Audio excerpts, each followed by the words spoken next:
this is right. Some puzzles are impossible.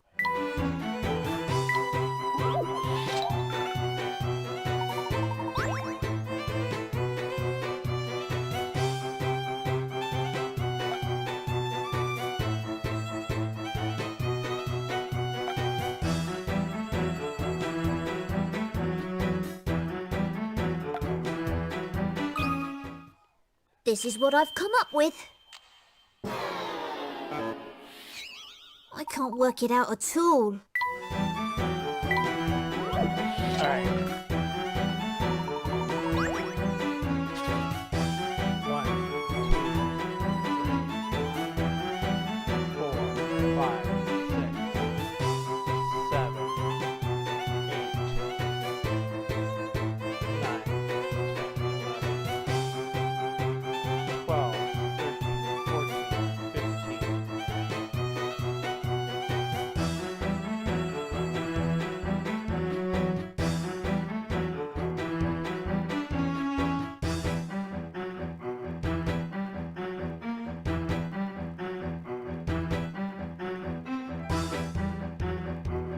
One, two, three.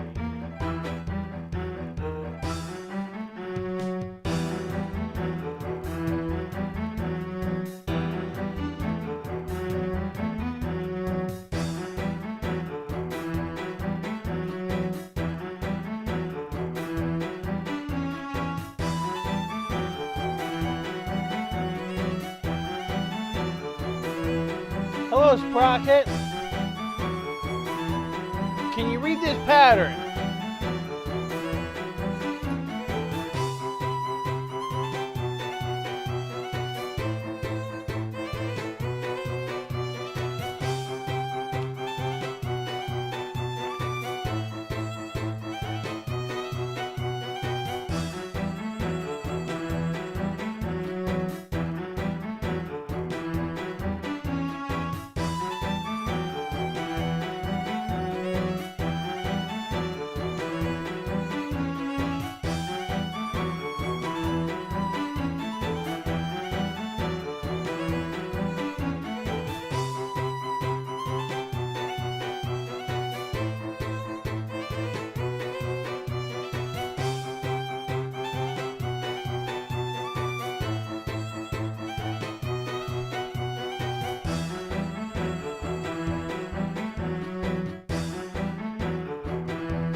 Thinking.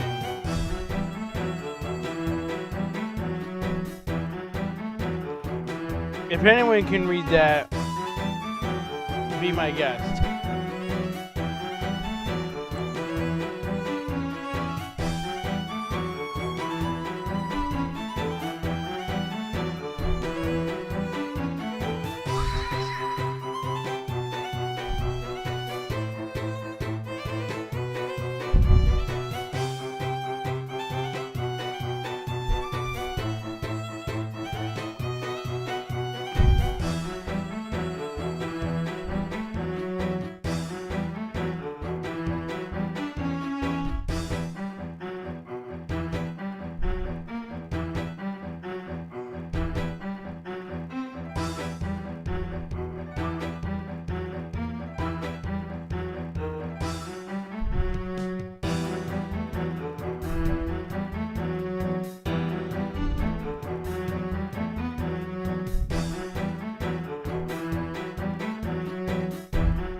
sure how this makes much sense.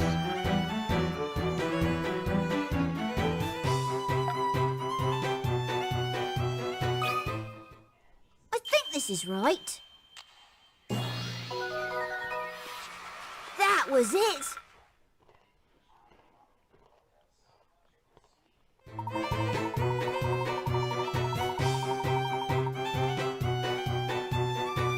Correct, the next attack will be aimed at the spot represented by the square in the far right column, in the second row from the top. The pattern shows that attack 2 was 2 along from 1. Attack 3 was 3 along from 2.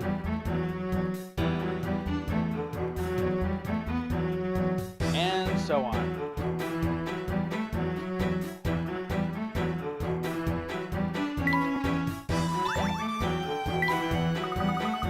Is that the last of them? Whee! I wonder if Amy's okay.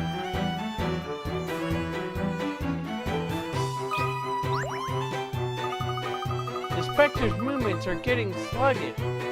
We're almost there. I need to disable the Specter's movements while Luke and Lucia have it distracted.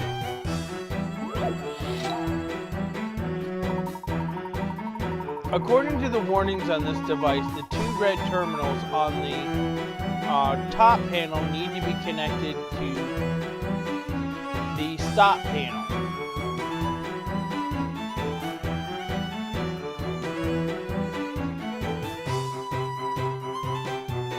Let's see. To the top panel.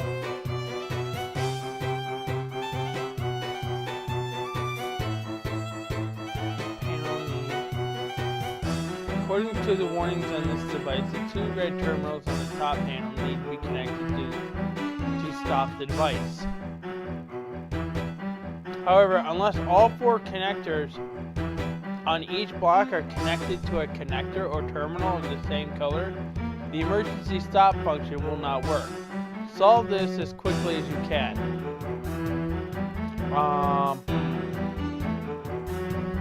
Okay, so this is red.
Red connected.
Okay.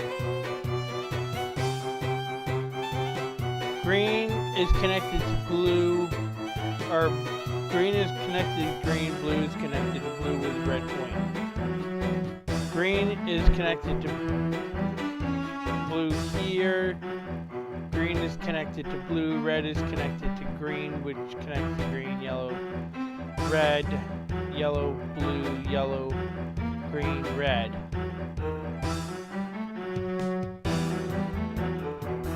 This one's not right.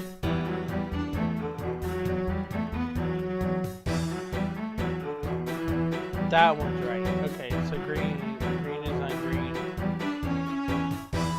This is correct. What do you think about this?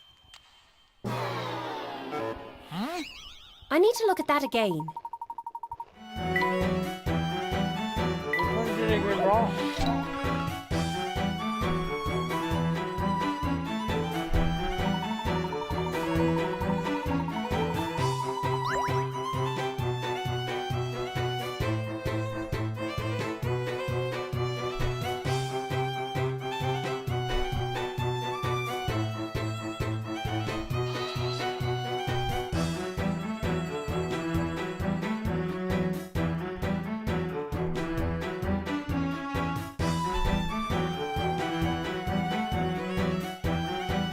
What did I get wrong? Okay.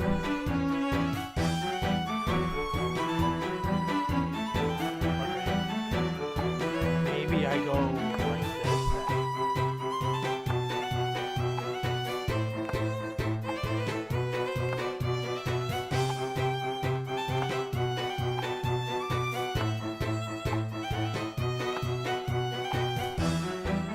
Maybe that's correct? I'll handle this one, Professor. That puzzle was no problem.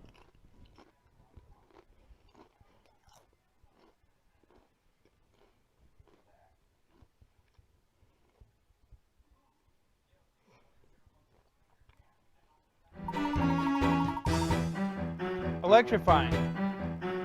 The two red terminals have been connected. That should do for the Specter's leg. Okay, I think that should hamper it soon. Soon it will have a leg. It won't have a leg to stand on.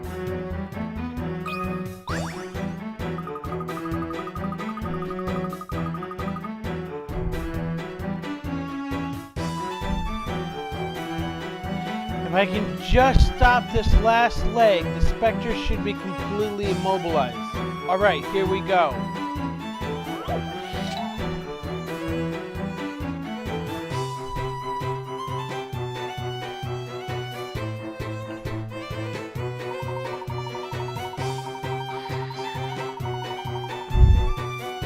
The switchboard has an emergency shutdown feature.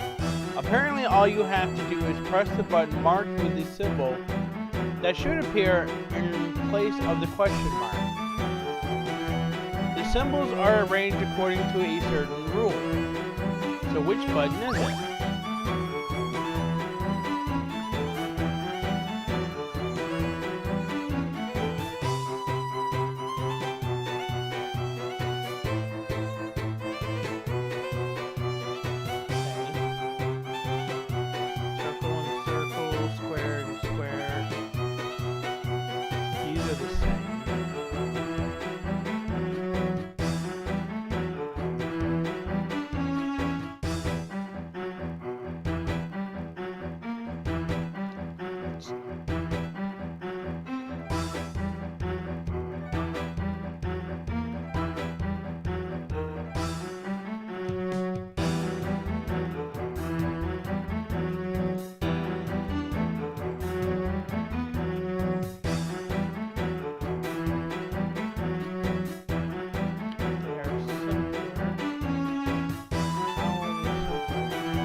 I think I've got this one.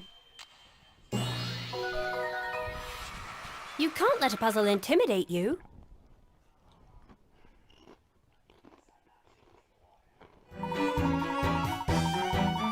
Spot on. The 5 symbols on the pentagon's edges are made up of the 2 corner symbols that lie neither adjacent nor directly opposite them. In this case, the circle and triangle symbols combine to reveal the identity of the mystery button.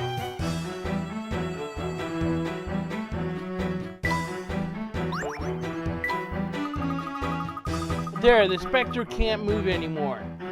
It's all up to the professor now. Crow, are you ready? The Black Ravens are present and reporting for duty. Your orders?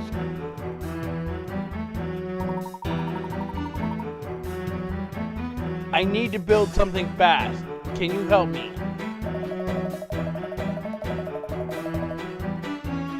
Do you even need to ask? This is our town. Every last one of us will fight to protect it. Excellent. Now, I sketched this out quickly, so it's rather rough.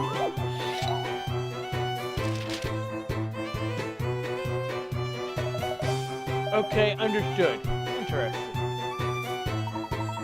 I need you to gather the necessary parts for this. Can you do that?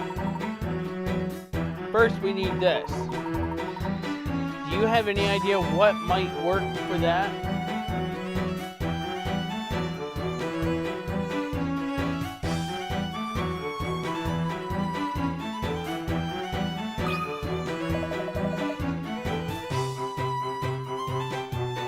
What about using a boat? Good thinking. Can you bring me one? Bucky owes me a favor. Badger, come with me. Hey, Ren and Socket at your service. Ren, can you find me something that would work for this?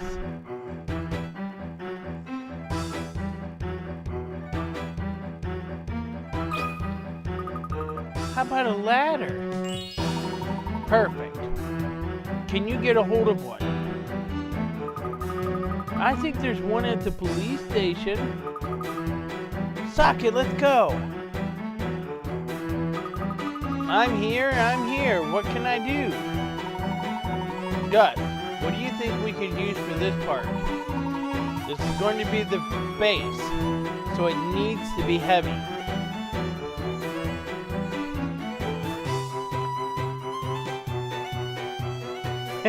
What could we use? Gus. How about beams from a house? Good. Those should be heavy enough. And I'll get 2 beams from that house there. Give me a hand, Scraps.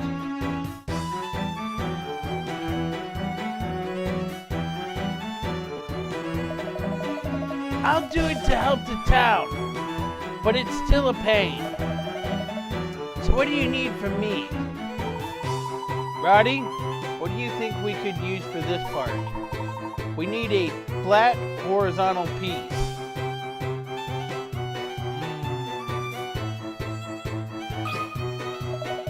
How about a shop sign? A shop sign would be perfect. Can you find one? The sign fell off the bakery. I can bring you that. That would be ideal. Lewis, come and help me. I'm fed up with this already. Which leads me to find the remaining pieces.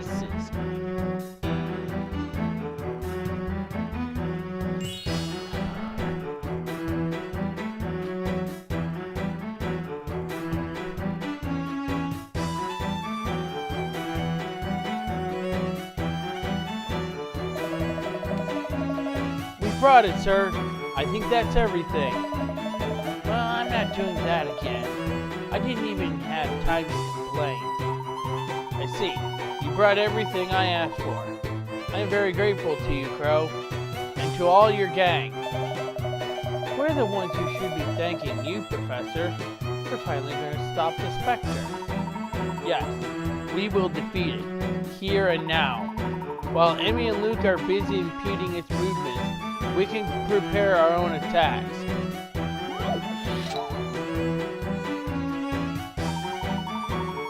You begin assembling a catapult with the parts shown below, but it isn't clear how they fit together. Part A will be placed exactly as shown.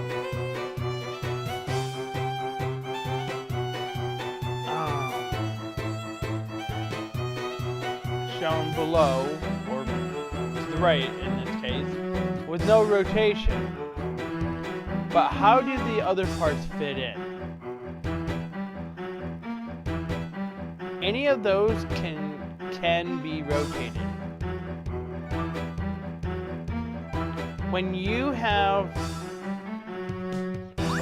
the answer, draw a line from the circle base beside parts B, C, and D.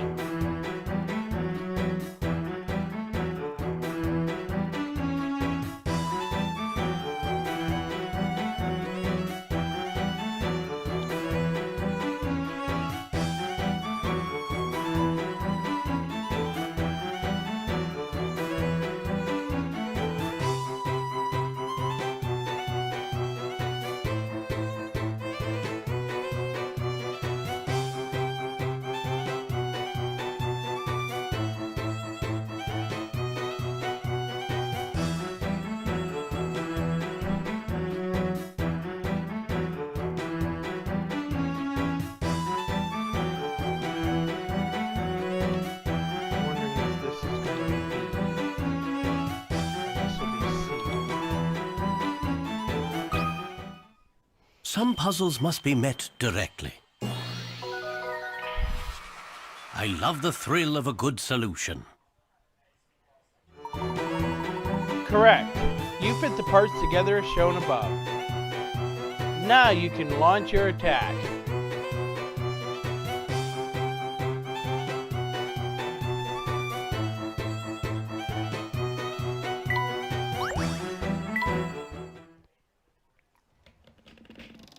Ready, Luke?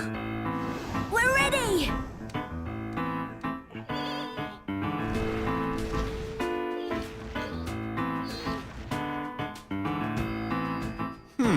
They have yet to give up. Such admirable tenacity. What's this? Now, Mr. Layton!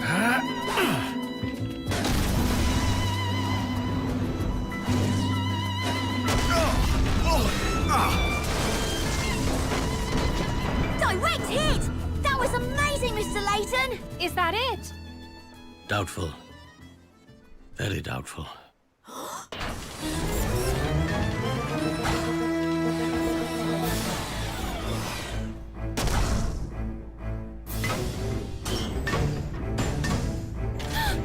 Well, Essa, any other ideas?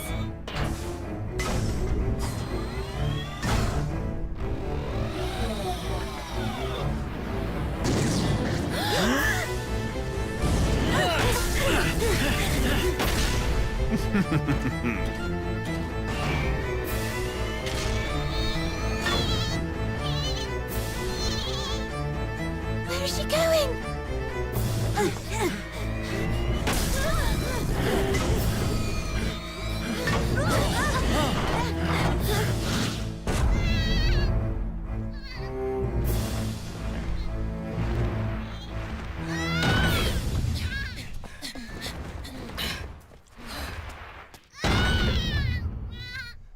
Help it!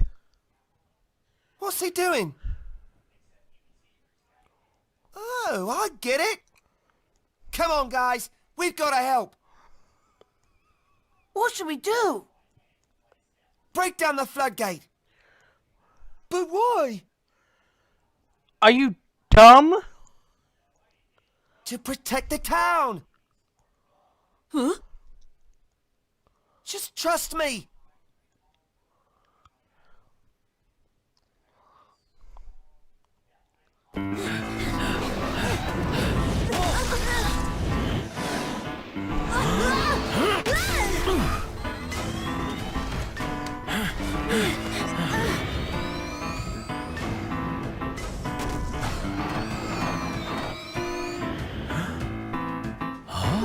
Can you hear something? What is it?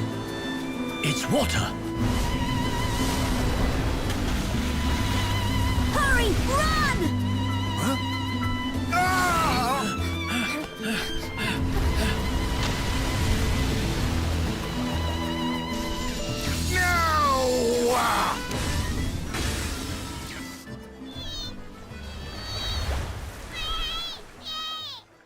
Lucia!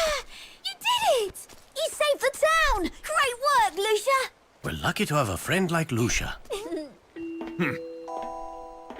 Fortune favored you today. Savor this victory, Layton. Only certain defeat lies in your future. Witnessing your downfall will be delicious. Impossible! The Professor will never lose to the likes of you! Such spirit in this one. Layton, soon you will see that you cannot defeat me. But I believe that is for another time.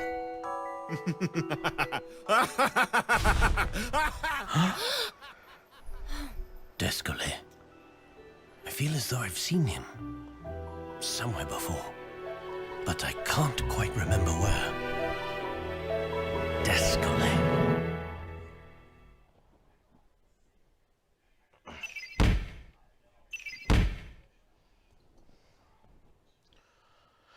Alright.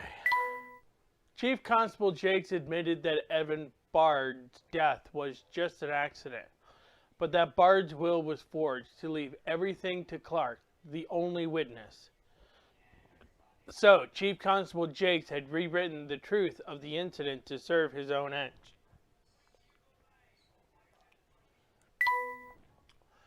Chief Constable Jakes used his cronies as he saw fit in order to twist the truth and make it appear as if he solved all his cases. So he maintained his perfect track record by fabricating his own conclusions to solve each case.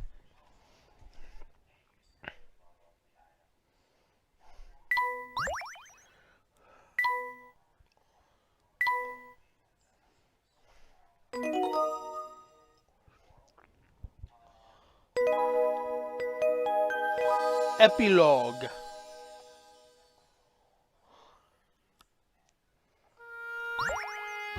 New episodes have been added to the trial. Interesting.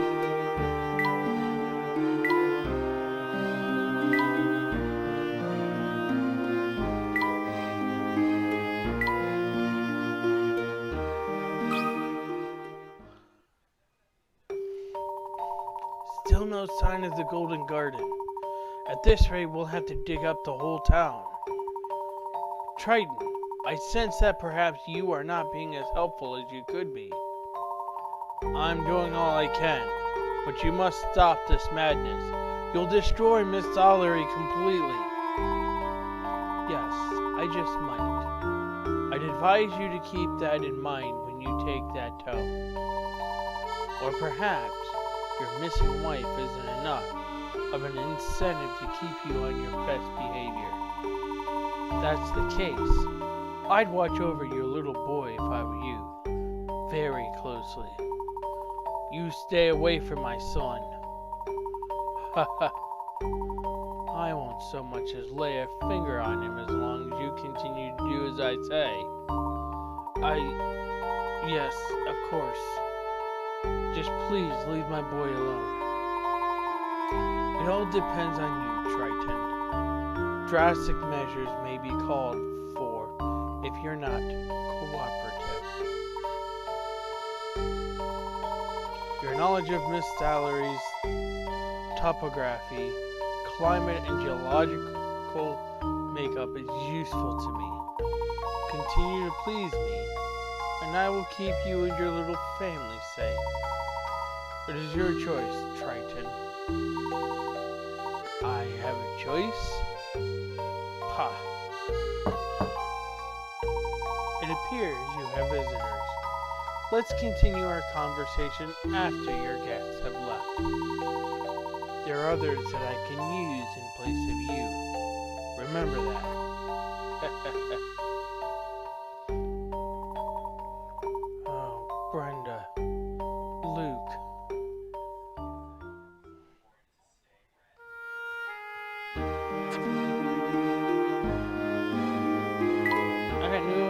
episodes, huh?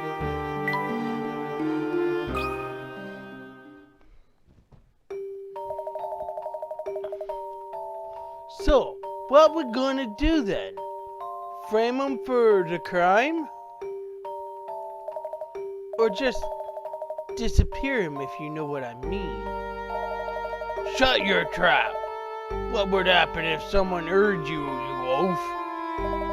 I wouldn't worry, boss. In this town of little people, who's gonna doubt your word, eh? No one's gonna mess with you once you're through with them. After all, you're the third-eyed Jakes. And you're second-mouth Bram. Now, just shut up for a second. I need you to stop that prissy professor from poking around. It's fun to watch him playing detective, but his attention is getting problematic. All you need to do is threaten the woman and the boy, and he'll roll over like a dog.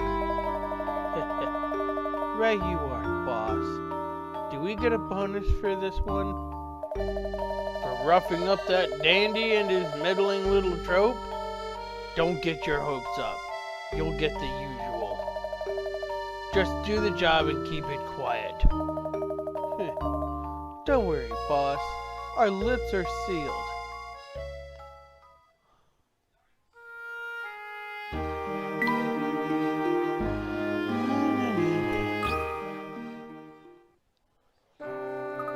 The professor said around here somewhere.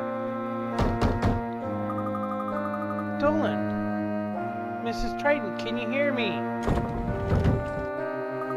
What was that? There's something... What's this? There's a trap door here. And it isn't made out of cardboard.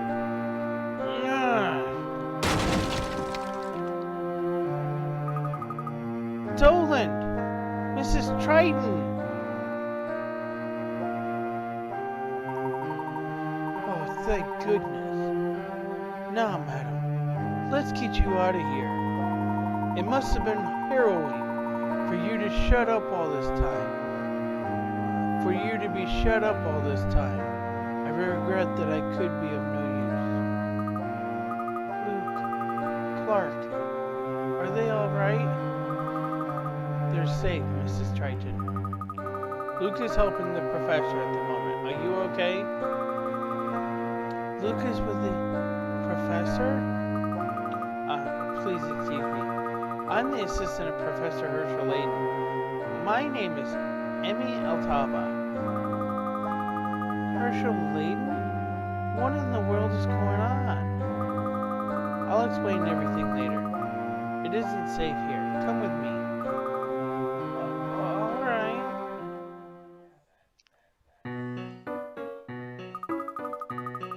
After Evan Bard's death and the appearance of the Specter, Clark became so preoccupied.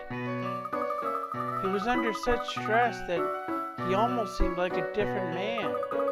I worried that perhaps the Specter had somehow possessed him. But then I realized something. I noticed that Dolan was not himself either.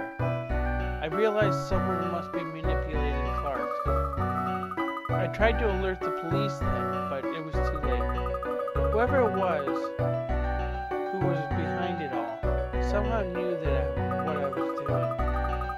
He let me live, but only as a hostage, along with Dolan. Clark was doing someone else's bidding against his own will, because he feared for our safety. Of course, and he couldn't say anything without risking your lives. If these bones were a bit younger, I could have fought him off. I used to box, you know. Oh, Dolan, please don't.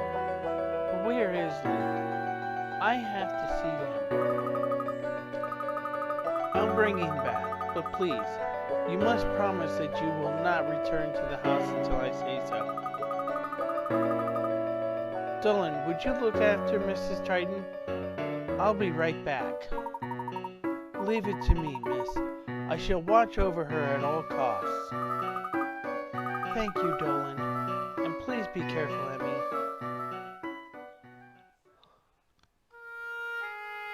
Alright. Looks like that was all of them. Having obtained solid and incontestable proof, we hurried back to Ariana and Lucia.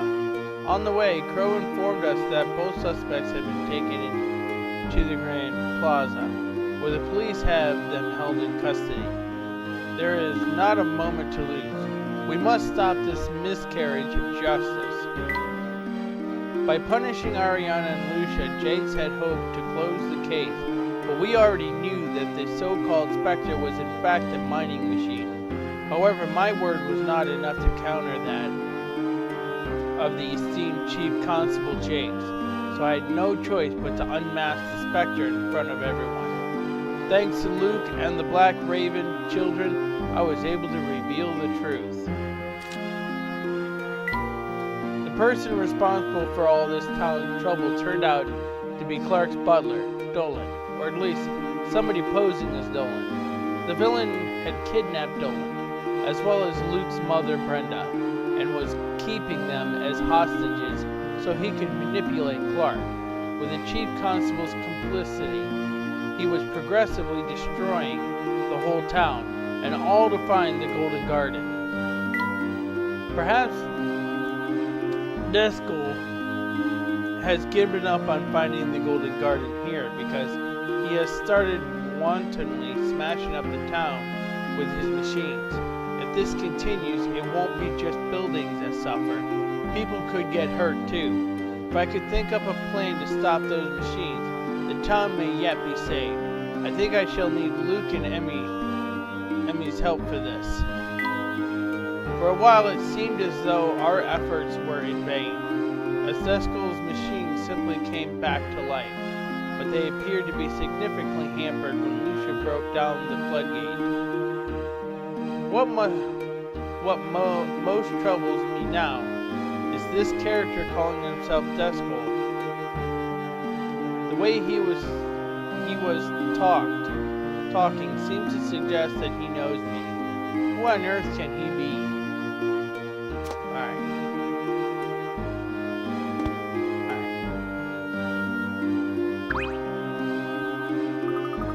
We really did it!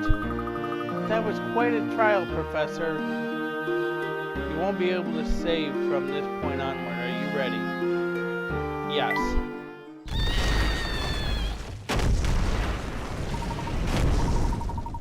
Yes, wait. Is there something wrong with Lucia?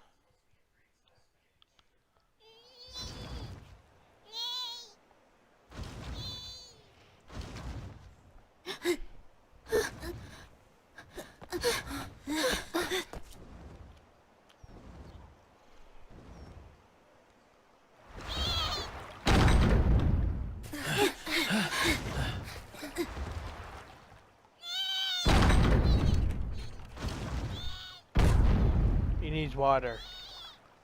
What are you doing? What's wrong, Lucia? It's all over. We won!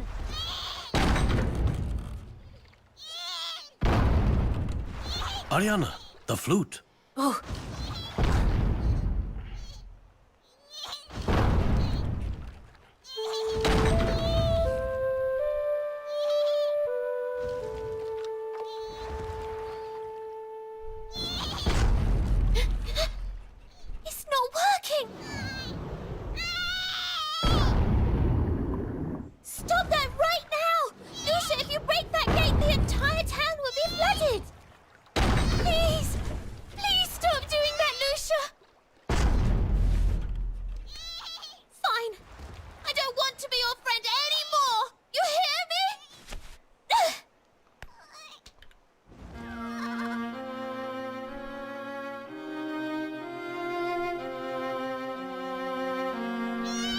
Lucia, please stop. Why won't she listen? What do you want? What are you trying to do? What? She said there's no time. No time? What is that supposed to mean?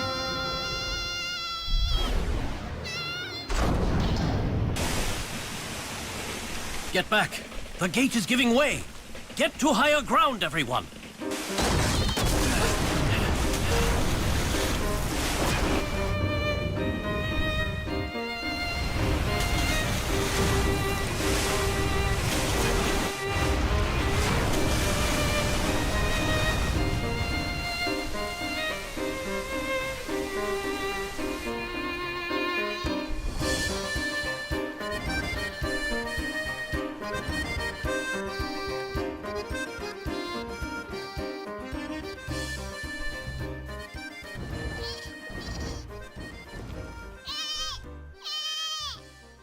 What is this? Is that? It looks like an entrance of some sort. Professor, how on earth can we get it open? There seems to be a puzzle here.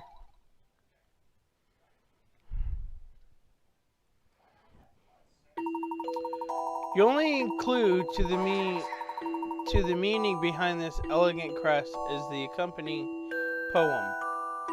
Traveler to paradise, awaken the birds with the four fruits and make them dance. Bird of illusion, raise your beak and kiss the sun, so the traveler may stray into illuminate paradise.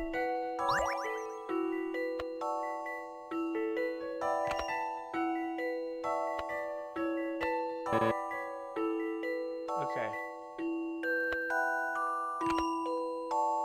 Alright,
come on.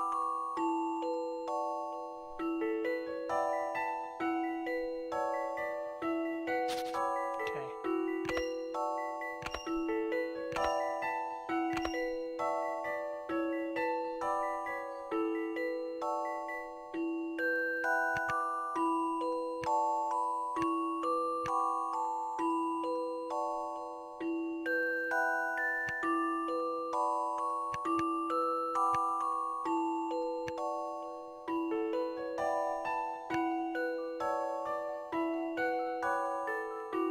Kiss the sun.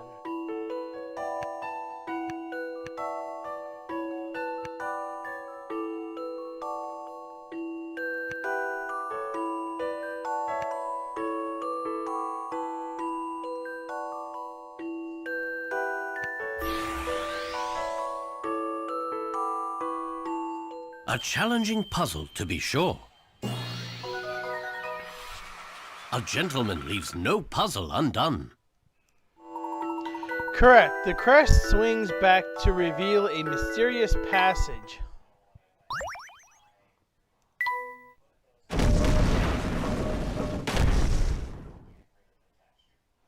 Fascinating. Why is this here? That's not the question. The question is, where does it lead? The Golden Garden.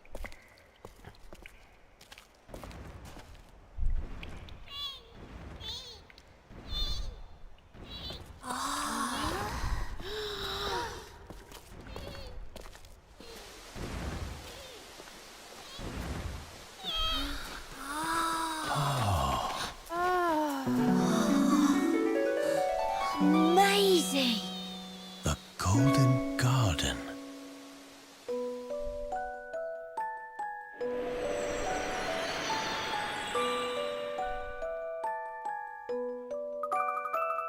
Wow, look at this place. Light comes in through holes in the earthen ceiling and refracts through these crystals. That sunlight has sustained the vegetation here, turning it into a verdant paradise. So this is the Golden Garden? It's an entirely untouched world. And here I was thinking it would be carpeted with gold and jewels. Such a paradise has more value than any amount of gold. It certainly means more to Ariana. What do you mean? The air here is pure, as Emmy said. It is untouched. Its properties may be able to cure your illness. Really, Mr. Layton? I think Lucia knew this. She led Ariana here in order to cure her. Had Deskel found this place first, that would not have been possible. And so, Lucia opposed Deskel at every turn, trying to stop him from finding this paradise. And she did it all to help cure Ariana of her illness.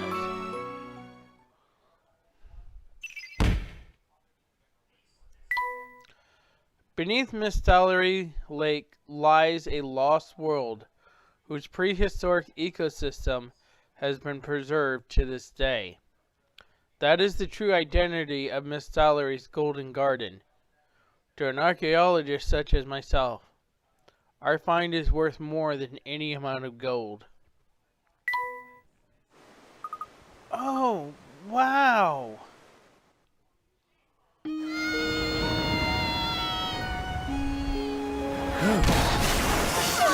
What's the matter?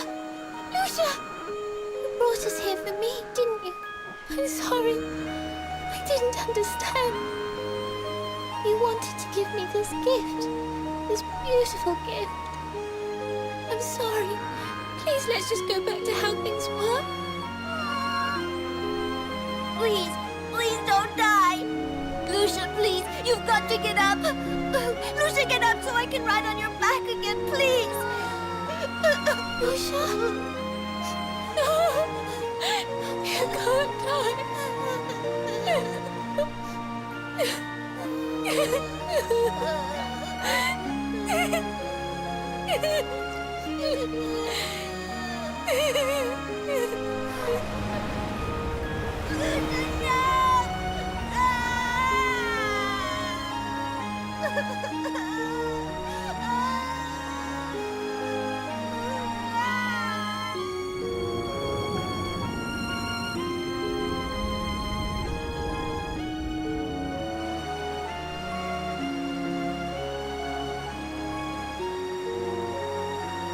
Lucia, she used her last ounce of strength to bring you to this wonderful place.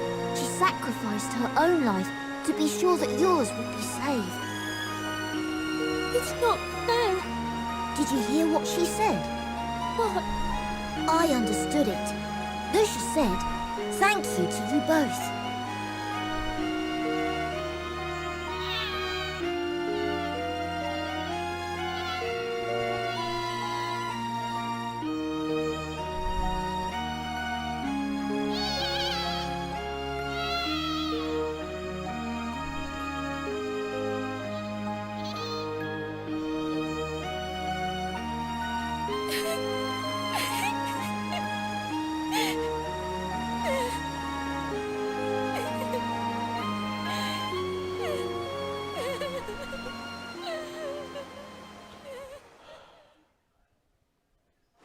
Time stands still down here in this ancient paradise.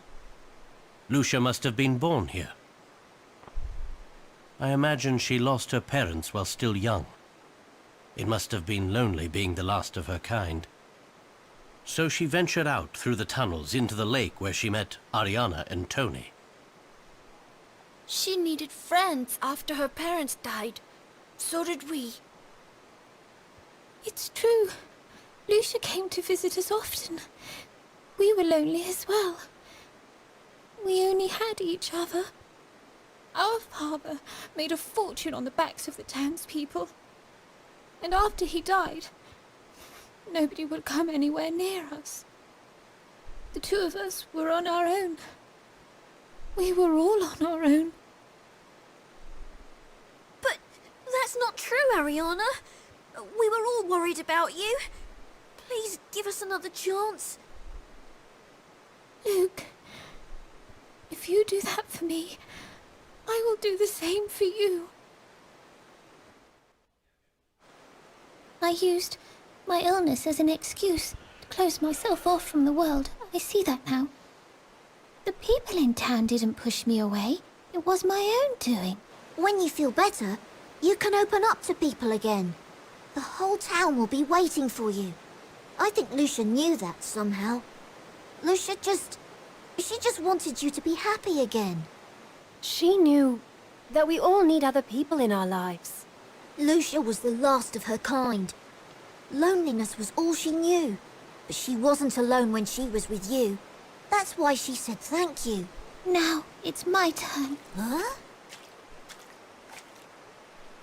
Thank you, Lucia.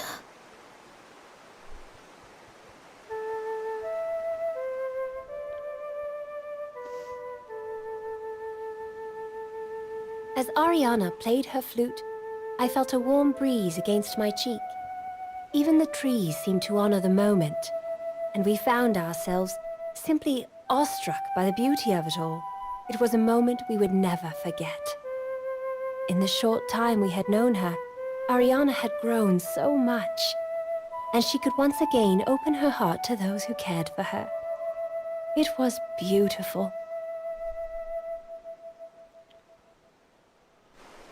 Looks like it's all over, Professor. So who do we alert first? I mean, we discovered the Golden Garden. No, Emmy. We must keep this place a secret. What? At least, until Ariana recovers. That's a bit of a shame. Clearly, something like this could launch your career. You'll be in all the newspapers. Wouldn't that be great, Professor? I suppose so. But don't worry, Emmy. I doubt this will be the last mystery we solve. There are countless puzzles out there in the world, and I will solve as many of them as I can. Someday I will solve that great puzzle meant only for me. Professor? Please, sir. Let me go with you. I can learn from you. Please. I could be Professor Layton's apprentice. Well,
Lucia got her own statue.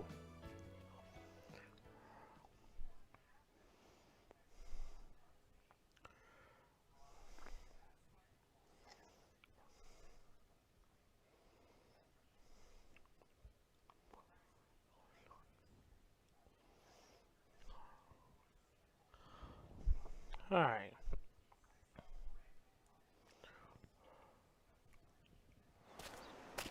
Oh.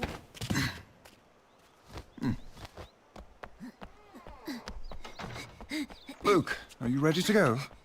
Almost. Just let me say goodbye to my friends.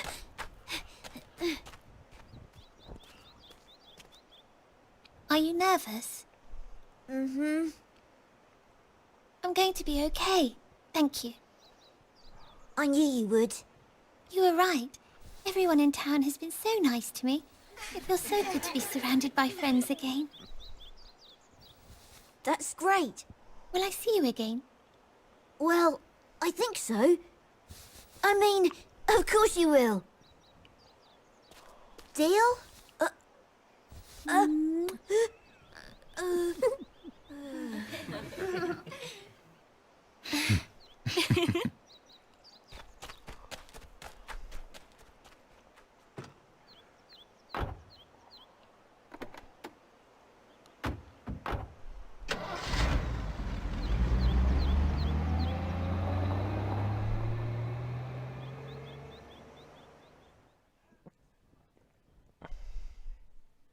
A year later, Ariana fully recovered from her illness. The discovery of the Golden Garden was made public thanks to the work of an eminent archaeologist. It became known to all, as did the name of the man who solved its puzzle, Professor Herschel Layton.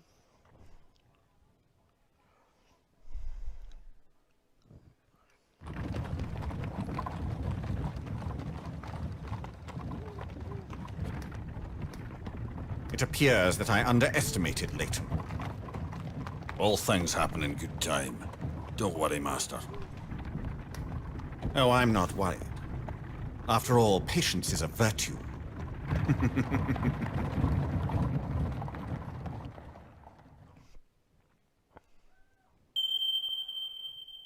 To be continued.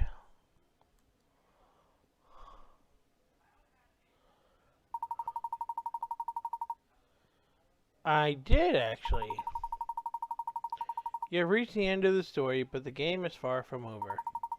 There are exactly 155 puzzles scattered throughout the story you've just completed. See if you can complete each and every one of them. You might unlock the some new content in the bonuses section. There's all sorts of fun awaiting you there. See if you have what it takes to conquer some of the most baffling puzzles in the game. Have fun with the rest of the Professor Layton on the Specter's call.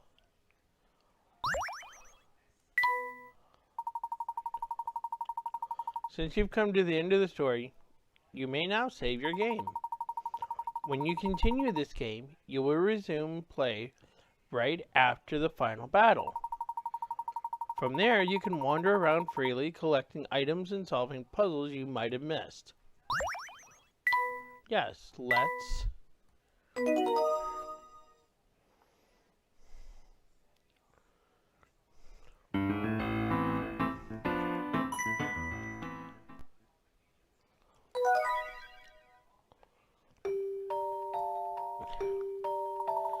Thanks to Lucia's tireless efforts, Duskull and his machines are defeated and the town saved. The people of Miss Tallery are now safe, but the struggle has left Lucia wounded and weak.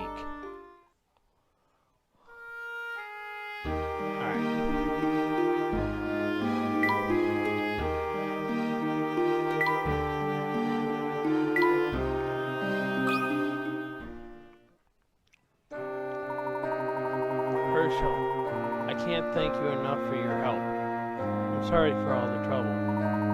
I noticed that you were behaving rather oddly when we first arrived, but I couldn't work out why. I thought it strange, too, that Brenda was not around. I know how close you two have always been. Things just seemed amiss from the beginning. I wish I could have helped you earlier, Clark. I felt so awful, not being able to protect my family. It made me feel utterly worthless. When Luke became genuinely suspicious of me, I felt that I had failed him as a father. It was Desco sowing the seeds of doubt and fear amidst the town, not you. It's not your fault, Clark. Thank you for that, Herschel. I don't believe that I'm entirely free of blame, but thank you. You should bring the family back to London sometime, Clark. I know Dr. Schrader would be overjoyed to see you. And let's not forget Dean Delmona. I imagine he would be ecstatic to see a familiar face. Well, it's true, it's been a long time. Does he still bring in his daughter's riddles? Lately, it's his granddaughter's riddles, but he needs just as much help with them as ever. His granddaughter, say? It's good to hear that the Delmona intellect runs in the family. Herschel, it's good to talk to you again. In all honesty, I'll have to find myself dreaming of leaving Miss Tallery and trying again in London. Really? But can Miss Tallery manage without you? Well, we're looking at a few months restoration work in town. I will help with that much at least. After that, I can think of at least one person who would love to take over the office of mayor. And then, if I turn over my land to the town, there'll be no further discussion on that thorny issue. That sounds like the Clark Triton I know. Yes, I think that perhaps it is time for a change. For me, and for my family. We have much to discuss, Herschel. Could I persuade you and Emmy to stay in town for another night? No specters or villains, I promise. I have a new blend that I think you will enjoy. Let's put the kettle on and catch up on old times. I regret that I've been out of touch for so long. I shall gladly take you up on your offer, Clark.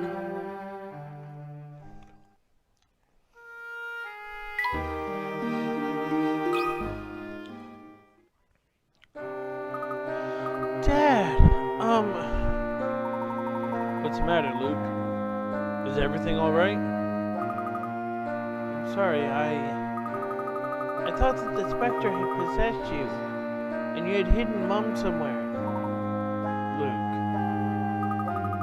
I'm sorry I doubted you. You must have been exhausted after all that happened. I wish I'd known. Look at me, Luke.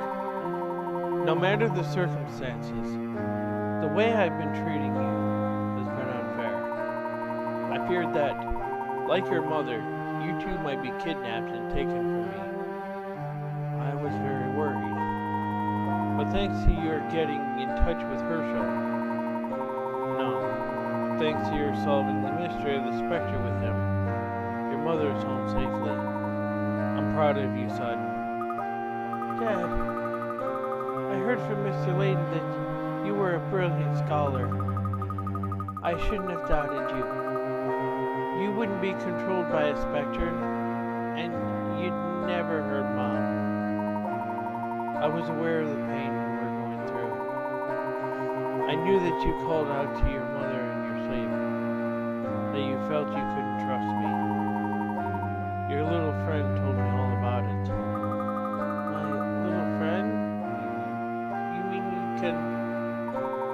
It's all in the past now. At last. We can all eat dinner together as a family again. Now, dry those tears. It won't do to make your mother worry. She said she was going to make your favorite tonight, roast lamb. Roast lamb? You little mercenary. No trace of any tears now, eh? Come on, your mother's waiting.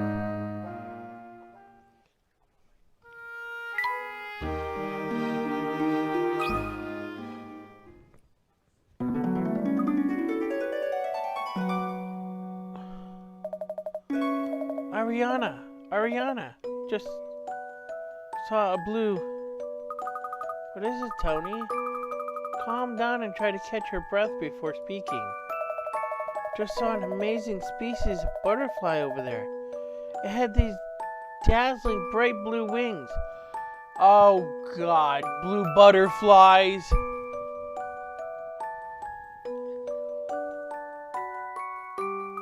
Oh wow, but don't catch it. We want to keep this place just as we found it. I know that. It was really, really pretty. The air is so pure and refreshing here. I feel as if I'm coming back to life. Do you think that this was where Lucia was born? I think so. That's why we have to protect this place, no matter what. Right. Oh yeah, the Black Ravens gave us some snacks. I'm going over to play at Sean's now.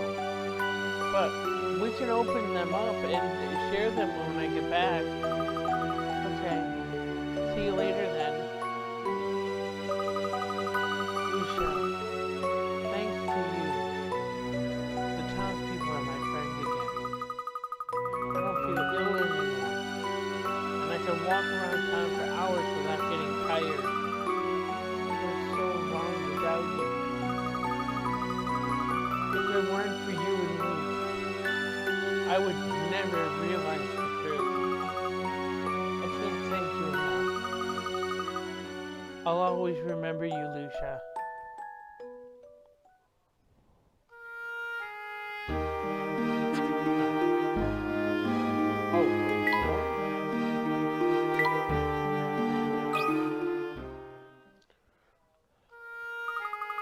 Wow, I thought a town with so much water would be better equipped to, handle floods. Well, this was beyond any natural flooding. That Layton character did well, all things considered. Totally. I never thought he'd turn out to be quite so amazing. No, all he needs to do is take off that dumb habit of his. Are you blind? That head is amazing! Only if you have the head for it. Whatever. Well, that's about it for me. Time to get back to London. Oh my gosh, you came from London too? We should go back together. You're not serious. Oh, come on. It'll be fun. Who wants to travel all alone? Maggie, Mr. Yamada, are you really going home? Hello, Sean. I thought you were playing with Tony today. Tony wanted to go and see his sister first. He'll be here soon, though. But did I hear you right? You're going back to London? Well, I've been here much longer than I meant to. My family will get worried if I don't go back soon. And Mr. Yamada's going back to London, too. Hey, don't bring me into this. I'm not sure yet, Sean. Oh, don't be coy, Yami. You know you want to go back with me, really. So you're going home after all. I wish you weren't. Oh, don't say that. You'll make me cry. And then my mascara will run and I'll be a mess. We'll meet again, little man. What's the future without reunions? I should take up songwriting. Sometimes you sound like a poet. I didn't mean it like that. I can't stand that romantic stuff. Still acting coy, are we? You two are weird. But I hope you come back and visit again.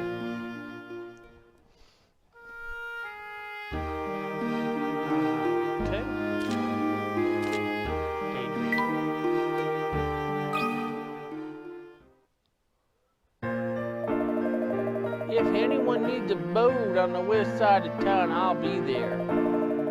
If a poor soul is stranded atop a mountain and they need a boat, then that's where I'll be. What?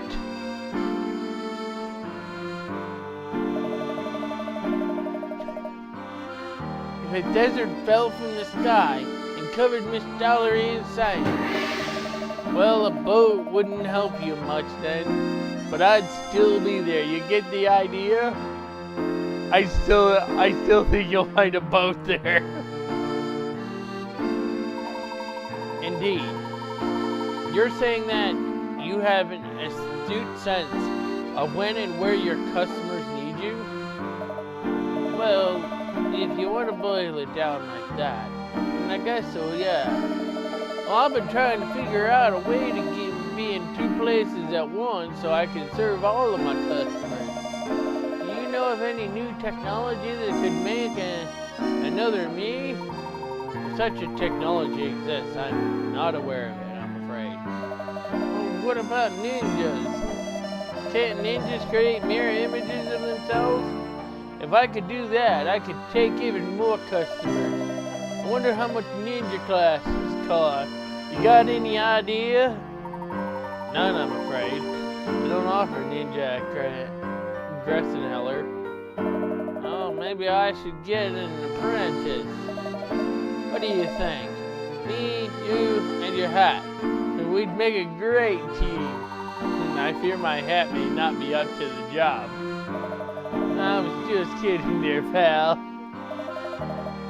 So, where can I take ya? Well, before going back to London, I thought I'd ask for a tour of the salary. London, huh? Never cared for London myself. Not enough fog.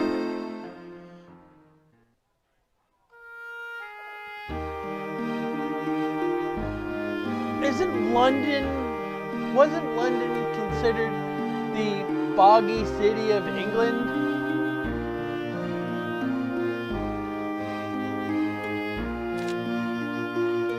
Wow. Alright, I think that's done.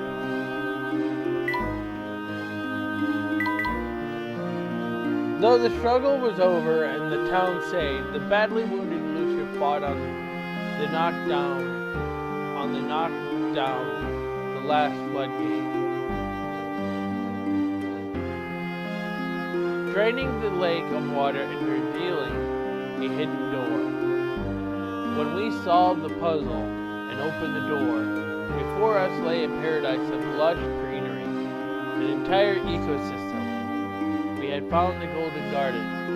Lucia had used the last of her strength to find a cure for Ariana. Lucia sacrificed such Ariana to the core and melted away the last of her bitterness. Lucia must have understood that it was Ariana's reluctance to accept the friendship of the townspeople that was at the root of her misfortune. I hope that Ariana and Tony will find a way to cope with their grief over the loss of Lucia. Thanks to Lucia's noble sacrifice, Ariana and Tony are able to start on a new path in life. With the discovery of the Golden Garden, the town will no doubt grow and prosper, though. That will have to wait until Ariana has recovered from her ailment. I was rather taken aback by Luke's sudden pronouncement, but at least I can say that the case has been successfully solved.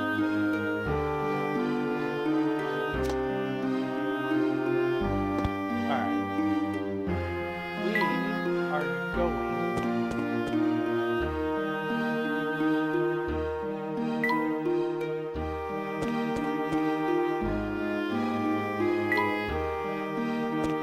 going to the kid.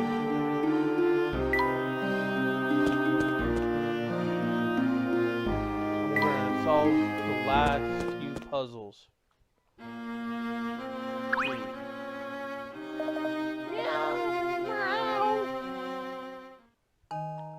Alright.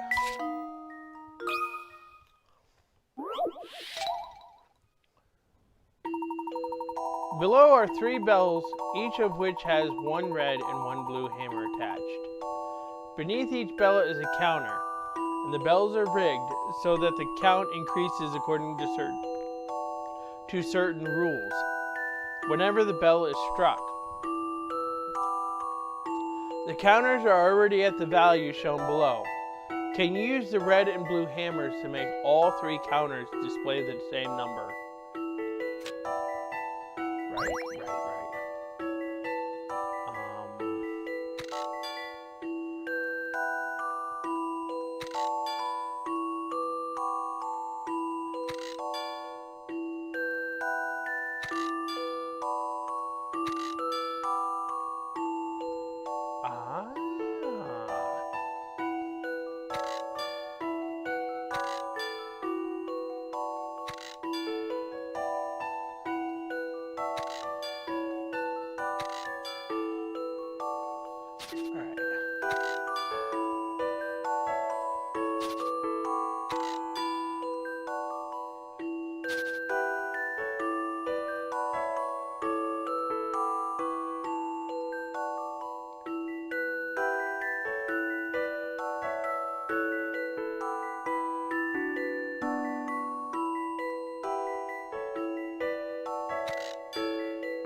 Damn it.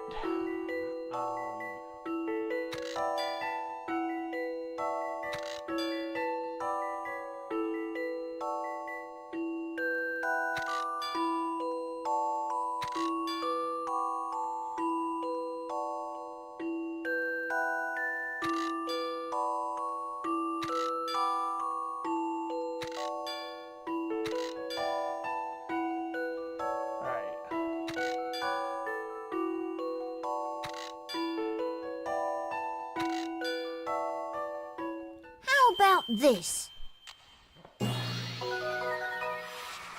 That was it. Ding, ding, ding. Each time you strike a bell with a red hammer, the counter goes up by 3. If you strike the hammer with a blue hammer, it goes up by 4.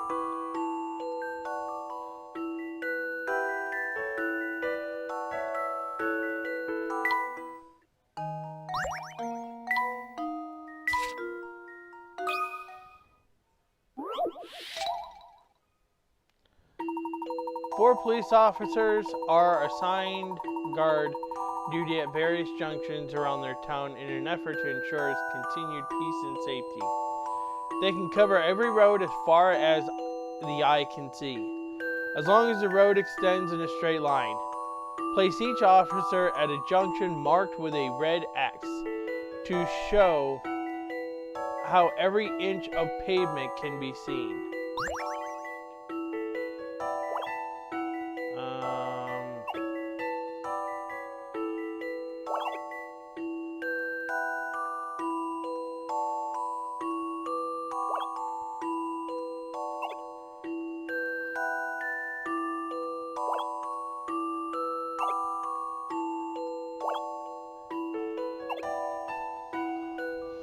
Right.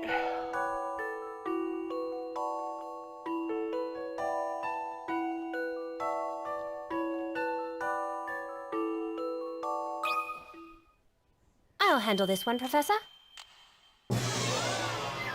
Really? I need to look at that again. Why aren't all the streets safe? Which street is not safe?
It's got to be covered now. What do you think about this? You can't let a puzzle intimidate you. Well done. No street is left uncovered for if the 4 police officers stand at the points shown on the map.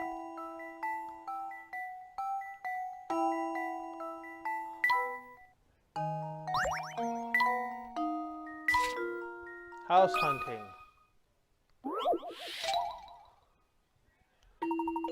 The houses in this town are numbered from 1 to 88. I asked the boy 3 questions to find out where he lived. Is your house numbered higher than 44? Can your house number be divided by 4? Can I multiply a number by itself to get your house number? The boy said yes to all 3 questions. What is the number of the boy's house?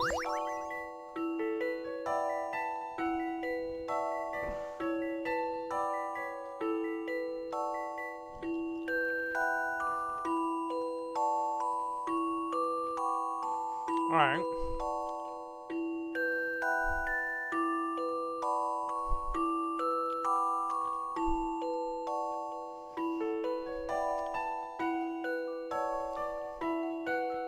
Let's figure this one out.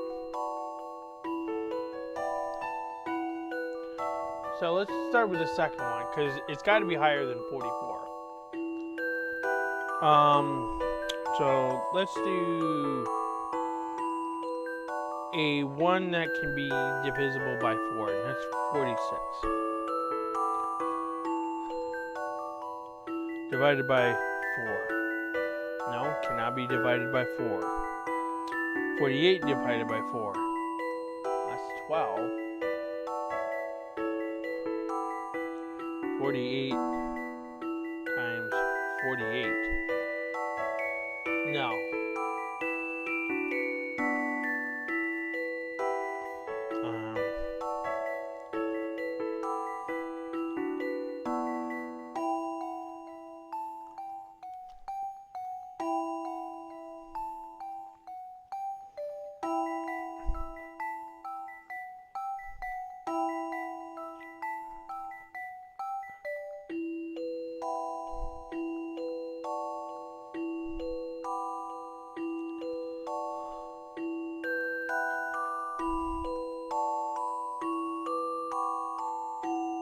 Alright. 50 divided by 4. No. 52 divided by 4.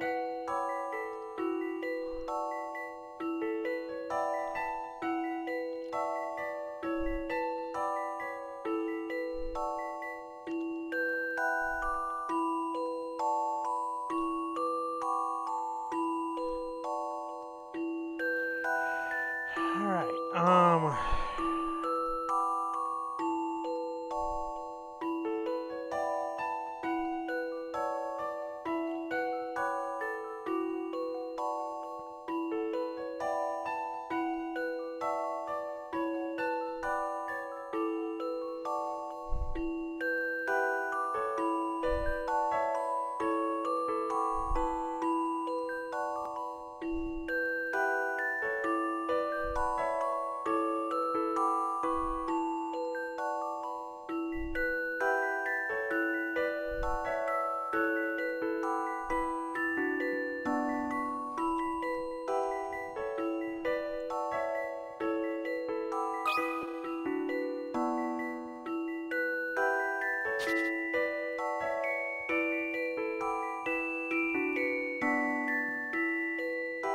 here we go.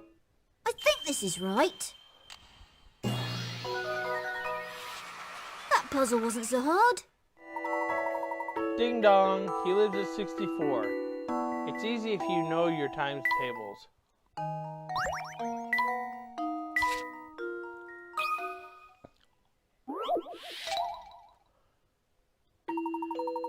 The 7 towers stand on a waterway, each connected by a bridge. One day the towers were tested to see which ones could be reached after crossing exactly 6 bridges, starting from shore A to shore B. It was discovered that all the towers could be reached in this way except one. Keeping in mind that the same bridge cannot be crossed twice in one trip. Which tower cannot be reached after crossing 6 bridges?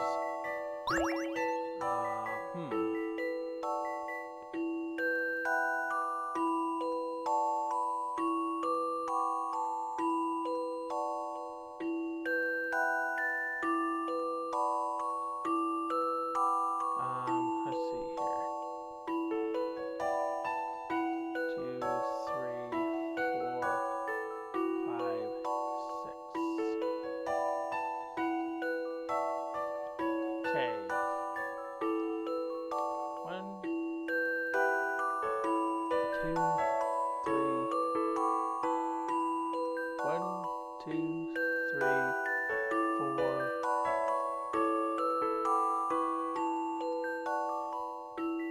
1, 2.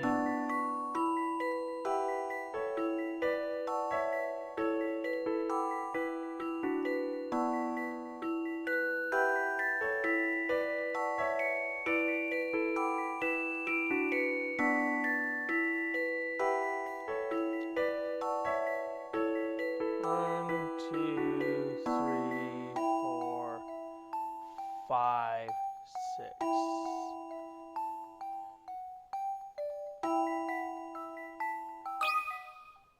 I'll handle this one, Professor. I hate being wrong.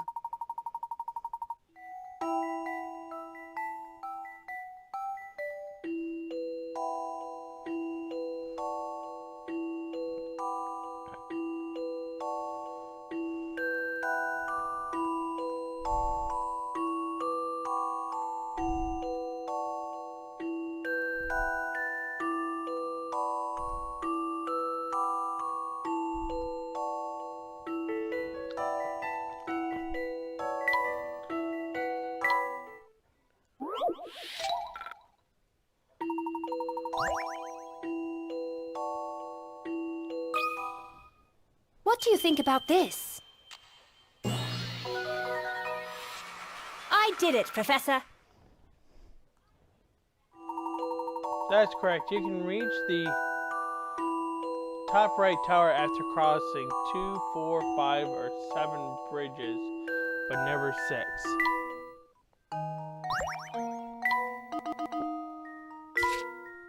Don't know what happened there.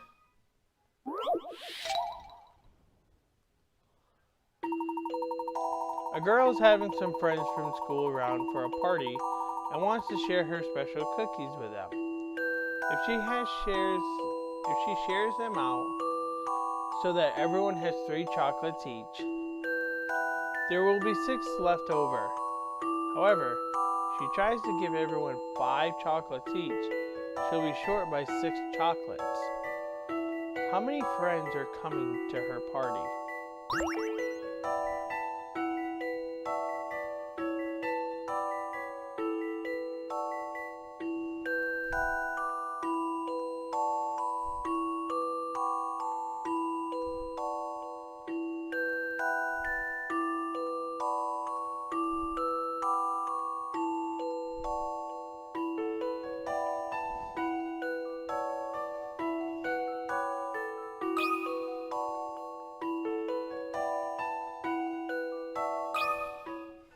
This is what I've come up with. I knew I could do it. Correct. The answer is 5 friends. Apart from the girl herself, there will be 5 other people at the party.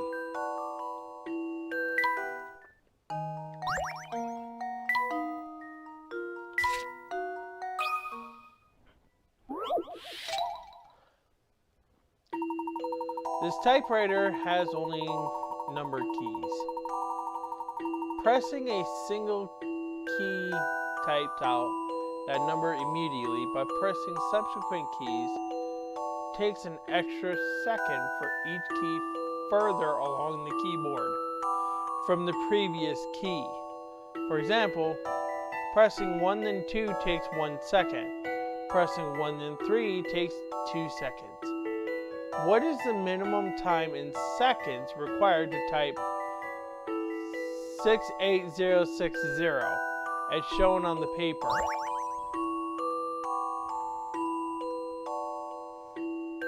A lot.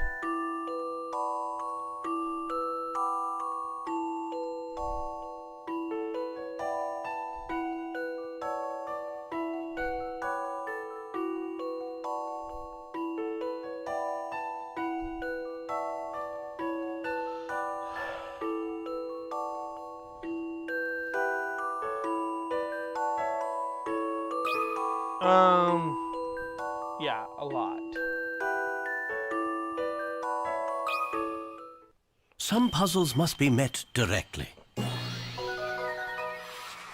No puzzle is without an answer. That's right, typing out 09089 and then turning the paper upside down will give you 68060. And it will only take 5 seconds.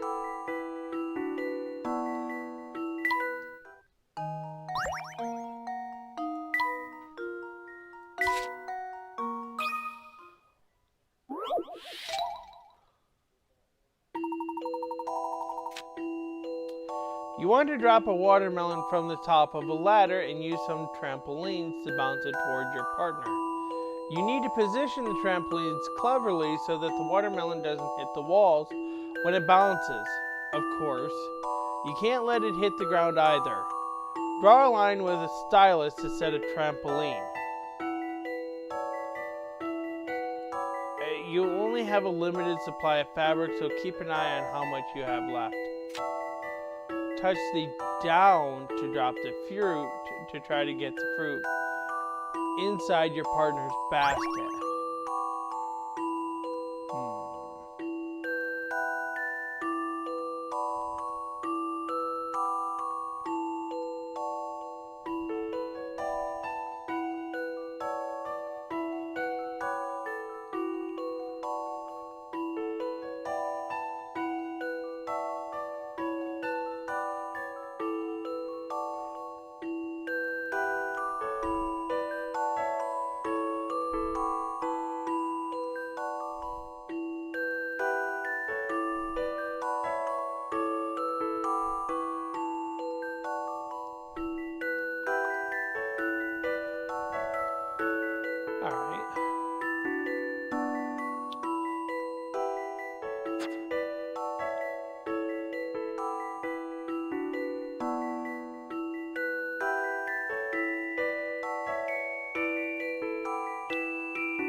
Got it.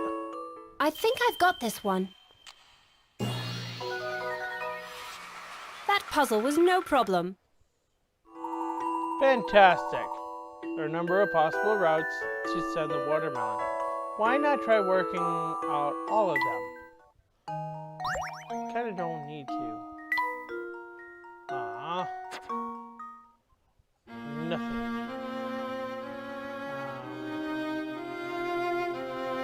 Stay.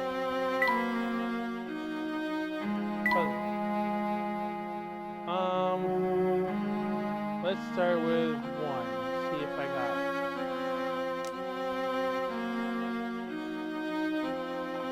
No. Why is it sending me all the way to? No.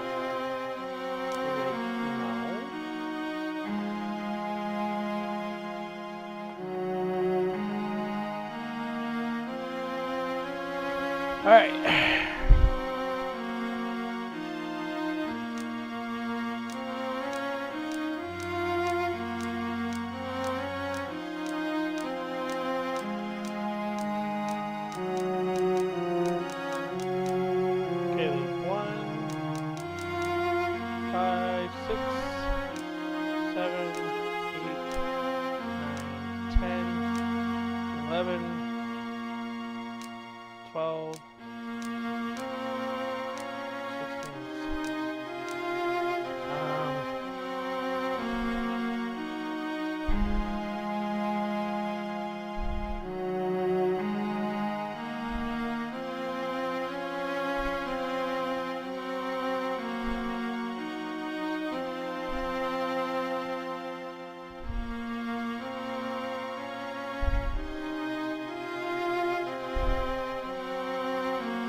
It's a perfectly ordinary street lamp.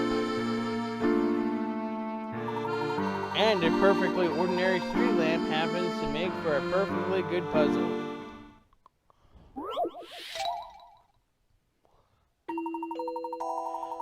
This quiet road is lit by 10 street lights. Deep in the dead of night, the lights are blown by a power surge, and all the lights are replaced. Unfortunately, the new bulbs are poor quality, and one breaks every 2 hours. Finding it hard to keep up, the unlucky repairman only manages to bring a replacement bulb every 3 hours. How many hours will still be lit after 12 hours?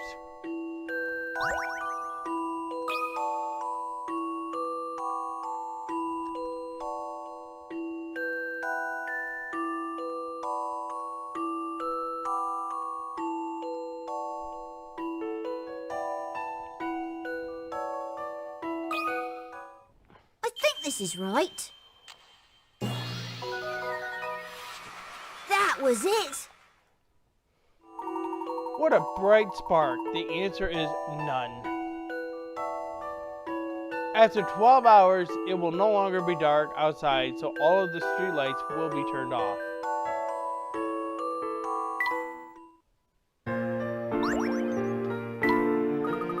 How do you manage to find puzzles in everything you see, Mr. Layton? Call it a force of habit. The power of association can be a wonderful thing, Luke. Alright.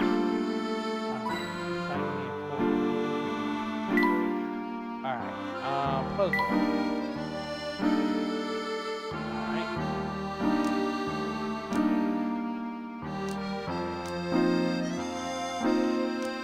I need to find 22 now.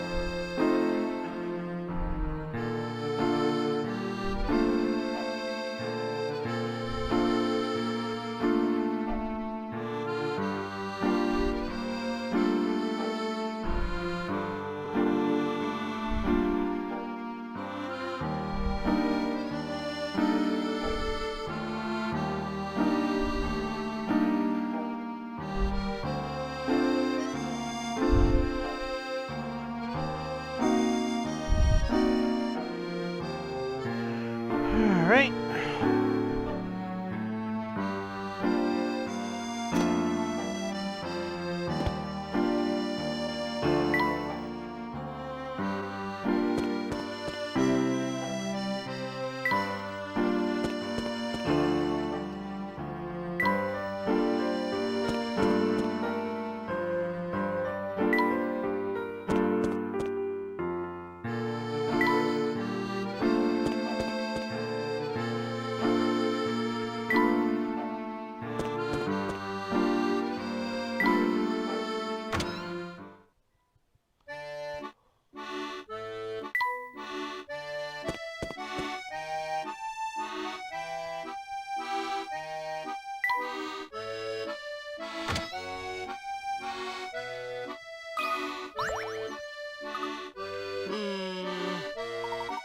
What's the matter, Luke?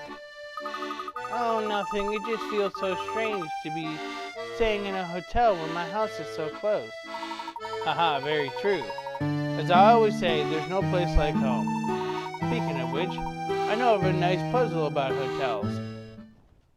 Of course you do, Professor Layton.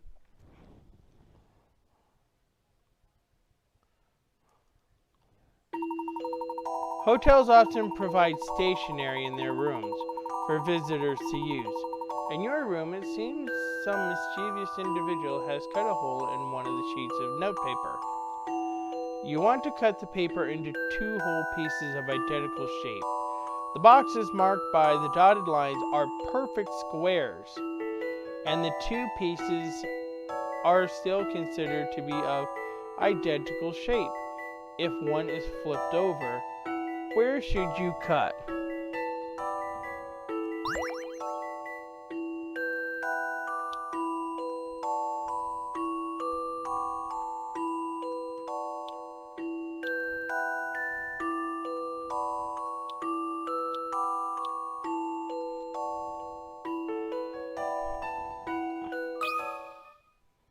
How about this? I knew I could do it.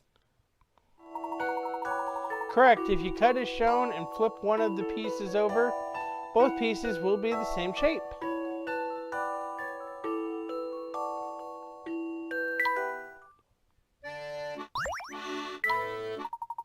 All done examining the room, Luke?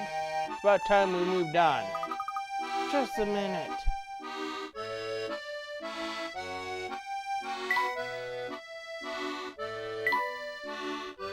Alright.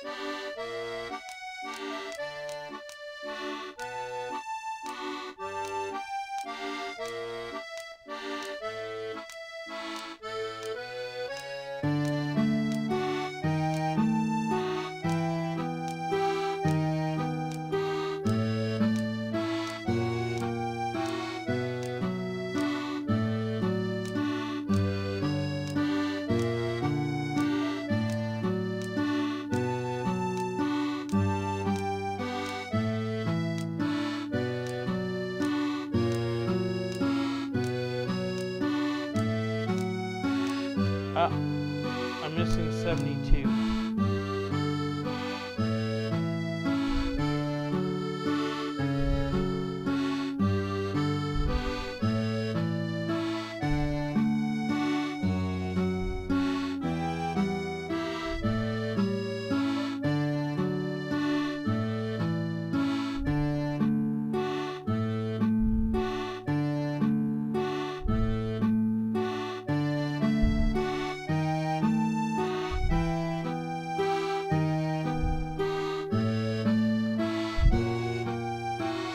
thing I'm close by. Alright. Close. Close. See, what I'm looking for are words to finish the last puppet show.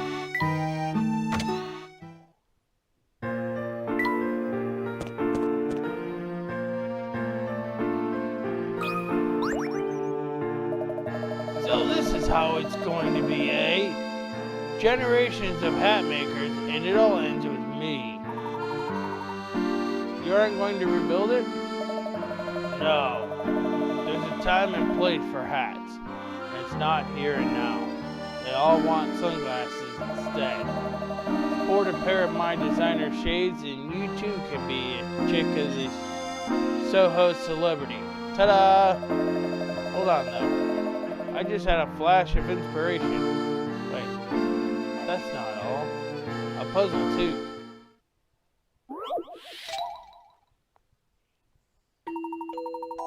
Here are 16 people standing in 4 rows of 4. By moving only 2 caps, find a way to create a checkerboard pattern of people with and without visible brown hair. Of course, to meet this requirement, each row and column must contain an equal number of people with brown hair and without brown hair.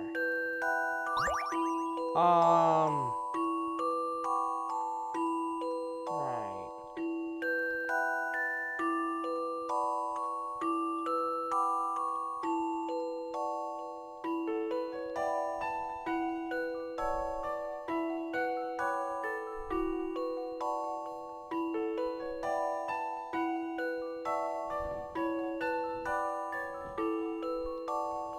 So, let's move you up there.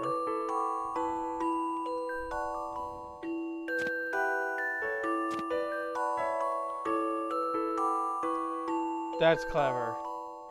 That's really clever. Time to apply some creative thinking.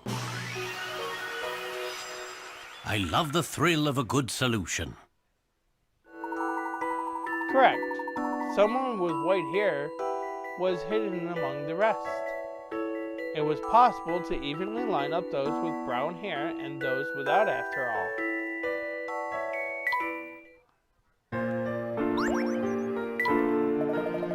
I suppose inspiration alone isn't enough. I was naive. Can't do much good honest hard work. Why, it was an exemplary puzzle.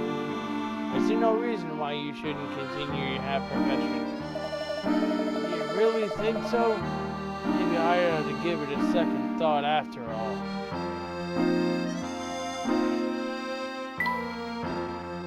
Alright, looking at my puzzle index. My next puzzle on this.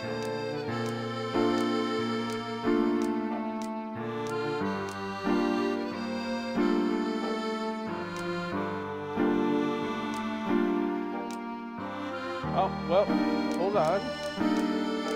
I'm missing 82.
What's this? I'm already, Professor.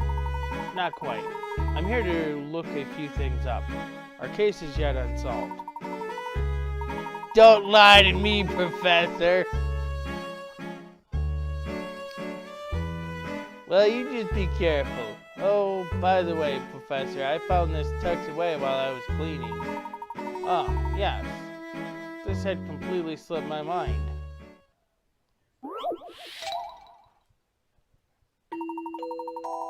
Can you rearrange the pieces making up Layton's hat into the shape of an ostrich? The pieces can be moved, flipped, and rotated in any direction. Lovely. Alright. So I need to do this.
Nope.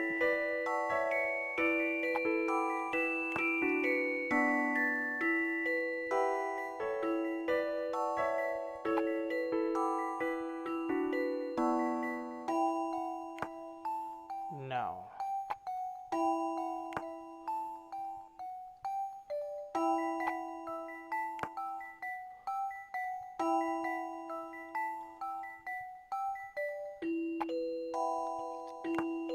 No.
Some puzzles must be met directly. No puzzle is without an answer. Correct. That ostrich looks as if it's ready to set off running, doesn't it? Well, would you believe it? So this was a puzzle too? One of my students gave it to me. I had completely forgotten about it. Okay then, I'll put it away for you. Nice and safe. Leave it to me, Professor. Yes, thank you, Rosa. My office is entirely in your capable hands.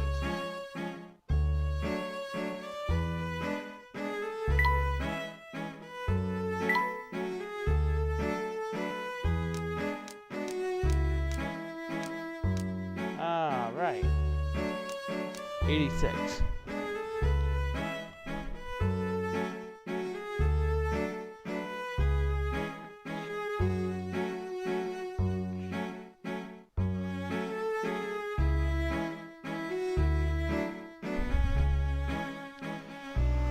Alright,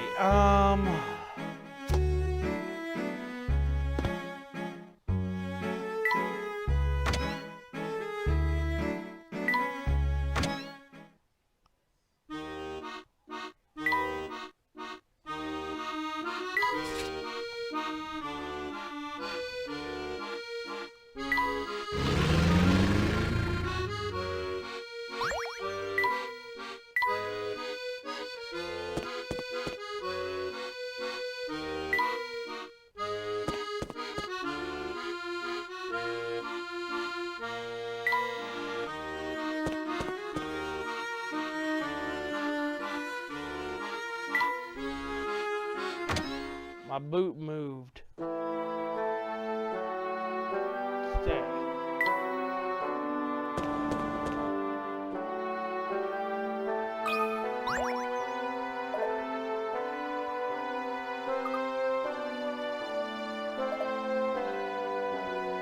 Meow. Huh? Did you say something? Ah, look. This is the museum curator, Chappie. He has a great fondness for cats, which results in some eccentric behavior. Yo? I see. He seems to need our help with something.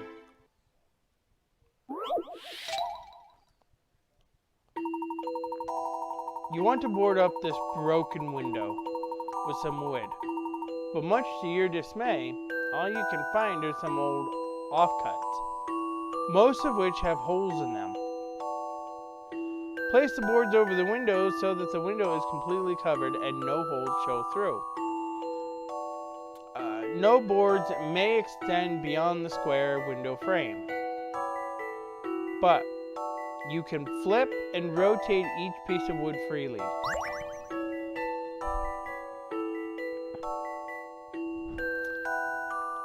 Okey-doke. Alright.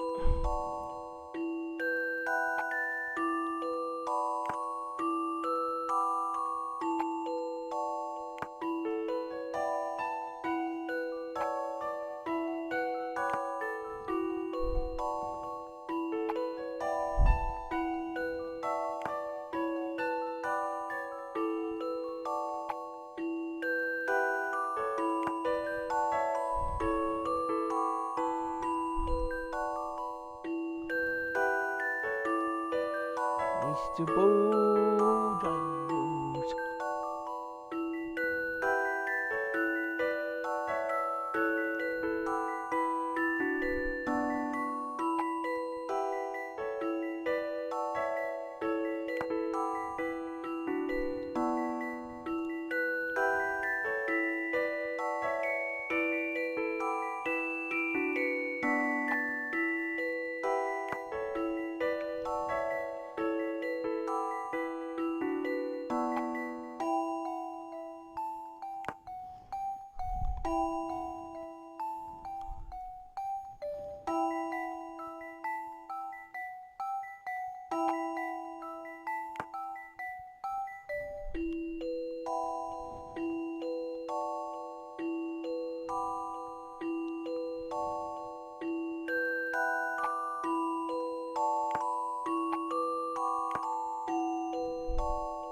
Time to apply some creative thinking. I love the thrill of a good solution. Hold on. The window is finally sealed. That ought to make things much cozier during those cold winter nights.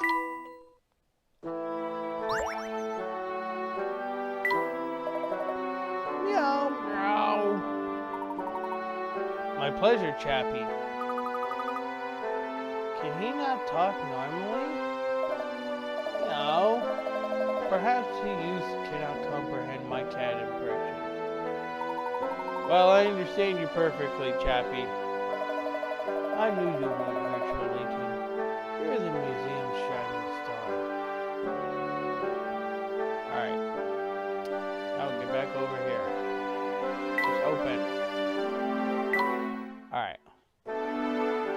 next on my list? I need 88.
Alright.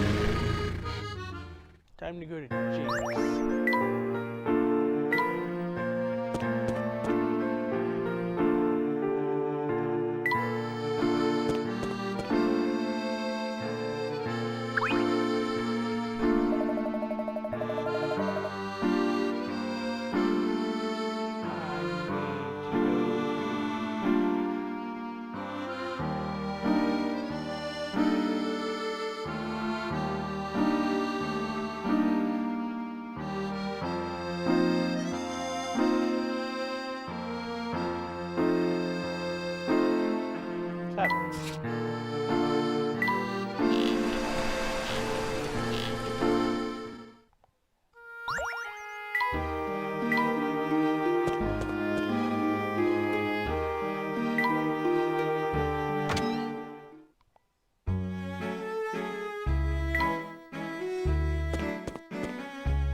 What a beautiful fireplace. It looks as if someone's taking good care of it. You know, I have a puzzle about a fireplace that's been burning me up.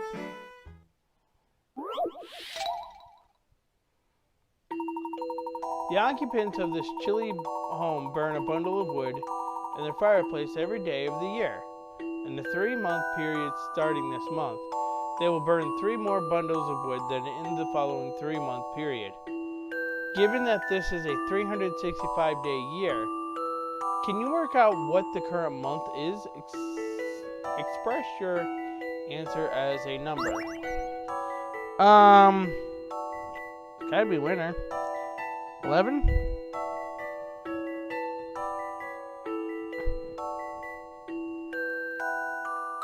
I just guessed that before I looked it up. But you won't believe that. Some puzzles must be met directly. A gentleman leaves no puzzle undone. Crackling. The answer is 11, meaning November. The 3-month period starting in February has fewer days than any other 3-month period, and as it's a 365-day year, you know the house will only burn 28 bundles in February.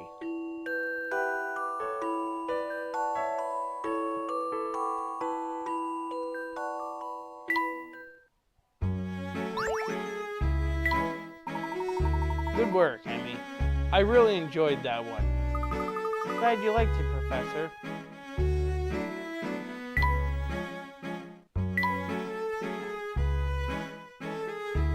And 90.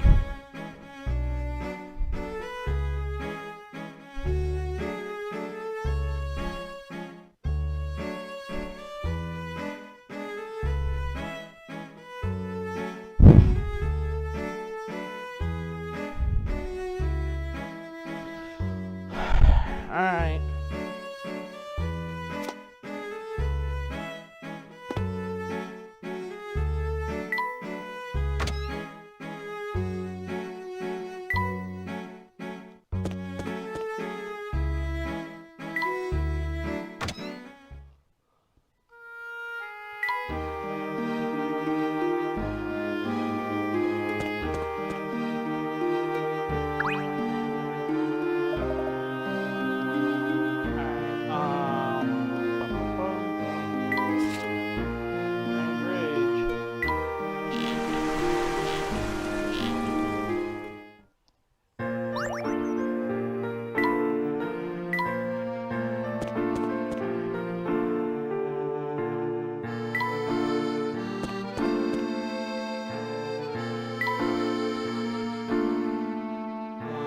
back.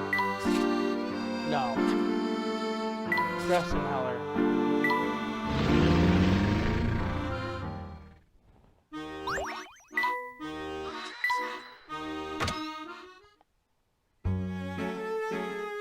I am behind. Would you stop moving? I am behind so many puzzles. Leaving already, Professor? Yes, Rosa. I'm afraid I can't stay longer. Not while there are unsolved mysteries to tackle. Don't lie to me, Professor. Well, you can't leave yet then. Got a mystery for you to solve. Found this tucked behind the desk while I was dusting. Looks like another one of your students' problems or something of that sort.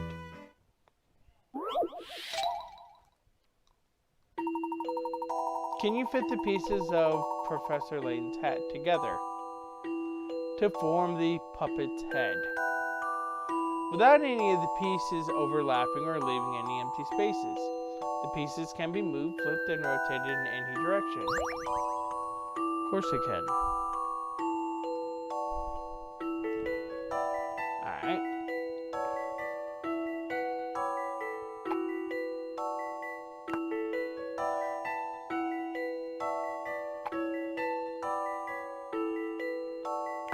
Pinocchio! Alright.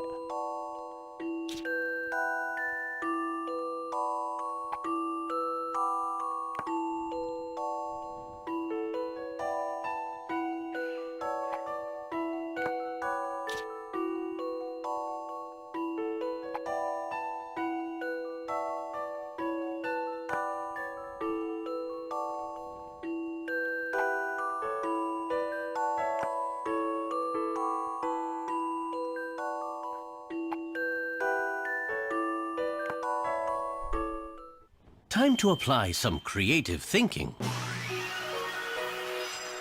No puzzle is without an answer. Fantastic. You really took control of this puzzle. But that's quite a scary puppet. Is it?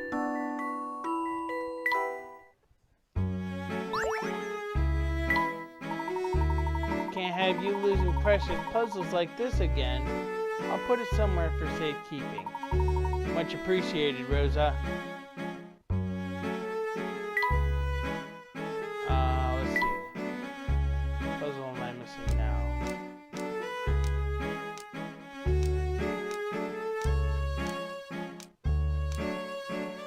I need 98, 99, 100, and 101. Next puzzle, 98.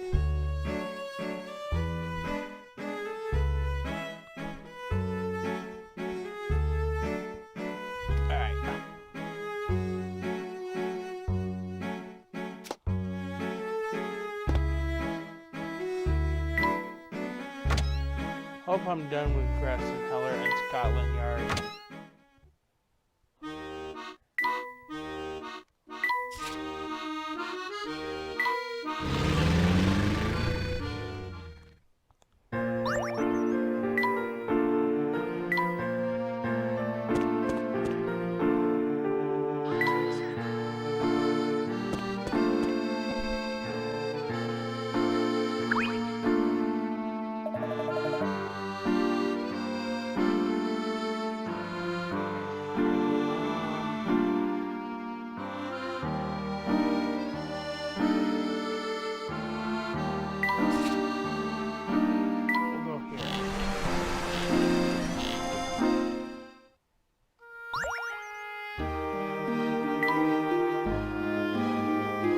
Stop moving.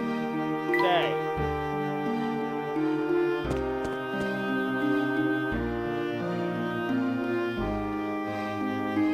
Stop moving.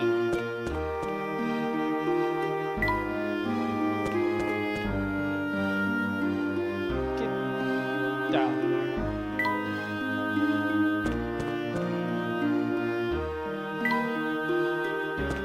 Intro.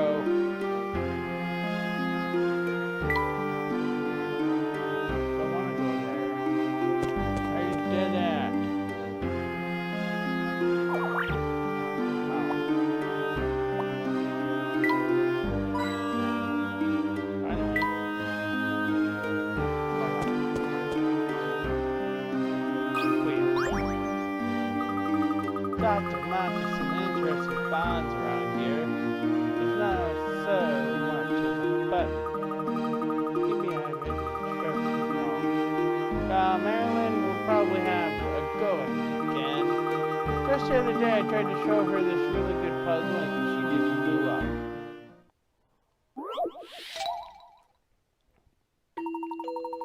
The first 5 characters of a new code have been written on the scrap of paper below. Code follows a certain rule and the characters have been listed in order from top to bottom. Can you work out which of the characters from A to E comes 6 in the code?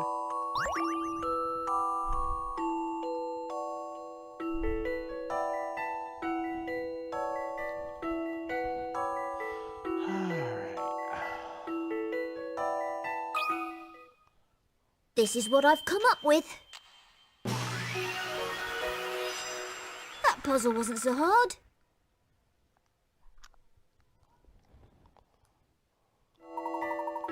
Fabulous. The number of endpoints on each character indicates the number that character represents.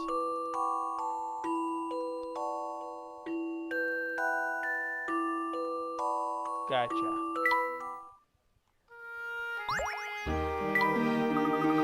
I think it's a good puzzle no matter what Marilyn says. What do you think? Well, I think it's good. Even her customer said it was a good puzzle. I wonder why Marilyn didn't like it. Well, maybe she didn't like you interrupting her sales pitch with a puzzle. Oh. Why don't you find a corner?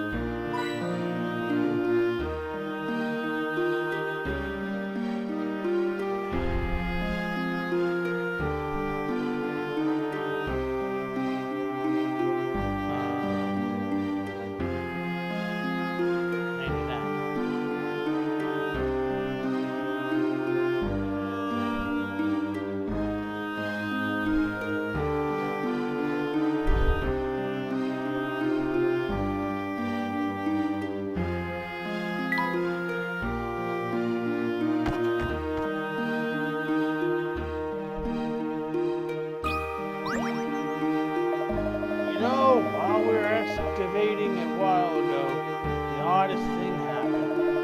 There were 3 caves in the ground, but the walls crumbled before we had time to look inside. I reckon they used to be part of an underground reservoir. It must have dried up at some point. Fun.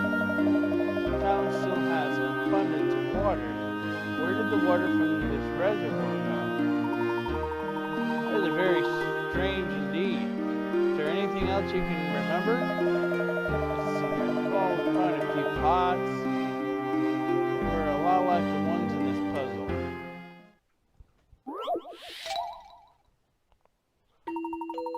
As an appraiser of antiques browsed an antique shop, he was approached by the shopkeeper. One of these 4 pots is known as the 915 pot. If you can work out which one it is, then I'll believe that you're a top pot appraiser. Which pot is the 915 pot?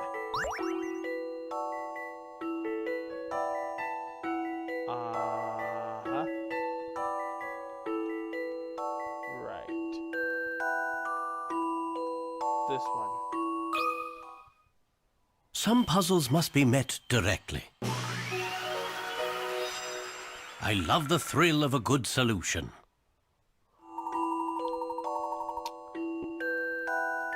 Correct. The decoration on pot D looks like 2115, which is how 9:15 p.m. would appear on a 24-hour clock.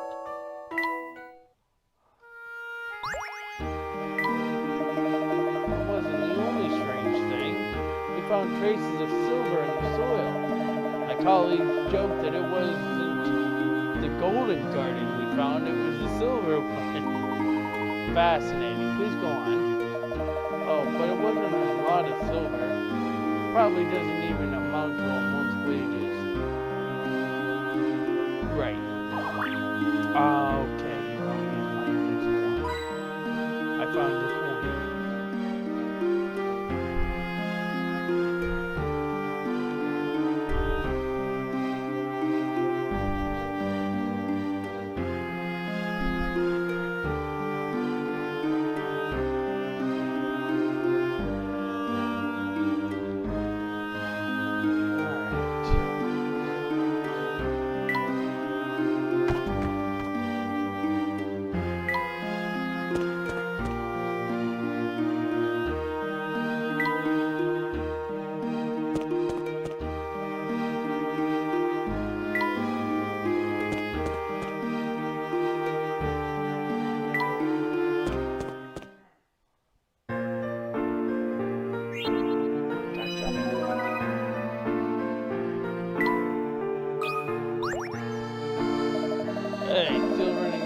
kidless chickens then? Do you want the Specter case to be over eventually? For these antics of yours are pure. But you leave the old puzzle solving for a bit. Spend some time enjoying the sights. I'll have you know, we're on a very important investigation. We don't have time to waste on sightseeing. Alright. Keep you here. It was only a suggestion. Didn't mean to say you. Look. Take this puzzle as an apology. You forgive me now?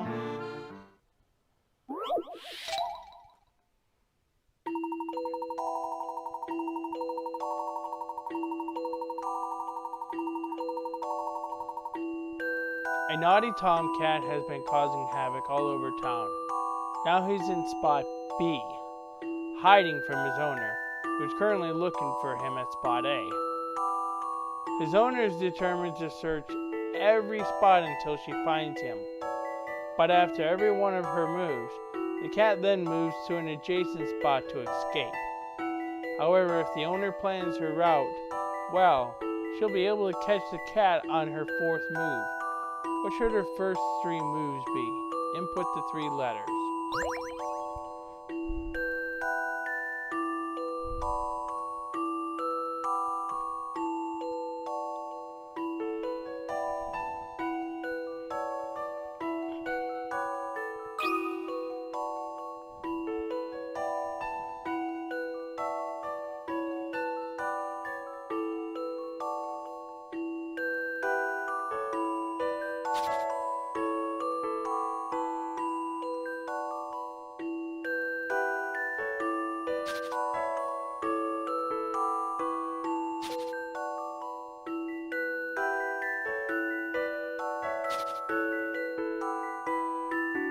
How is that a you game?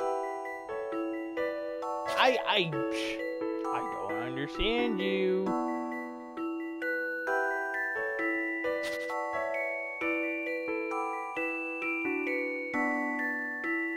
There we go.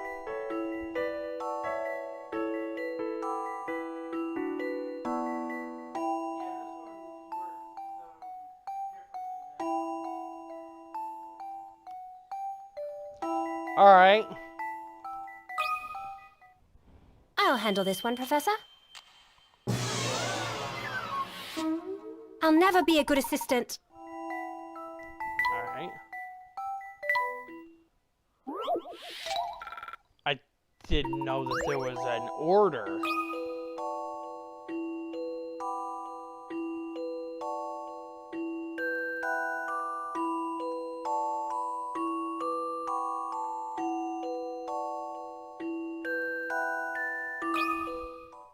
What do you think about this?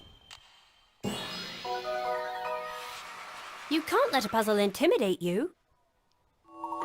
Correct. The key is to move EFA or FEA. The cat's third move must place it at C, E, F, or H. If the girl is on spot A after her third move, she will be able to catch it on her next one, regardless of where the cat is.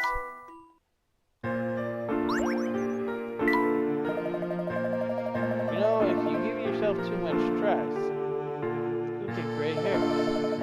If that's what you want, I'm not stopping you. Right ahead. You're really not winning influence with me here. I wouldn't worry, Miss Emmy. If you do get gray hair, you could always wear a hat like Mr. Layton's.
Hello, how's your fish getting on?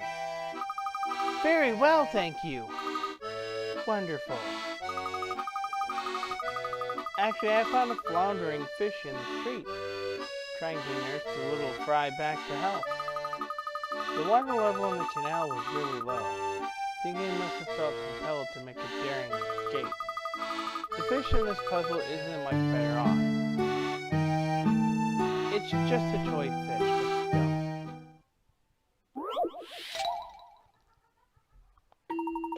Below is a goldfish-shaped toy. This toy has a trick to it. It can be split into 4 pieces, which can then be assembled to form a perfect square. How did I know you were going in that direction? How can the toy be divided such that the resulting pieces could be rearranged to form a square? Draw 2 lines dividing the goldfish into 4 pieces.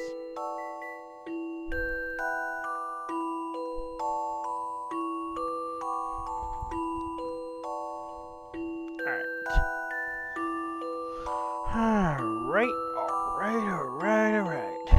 Okay.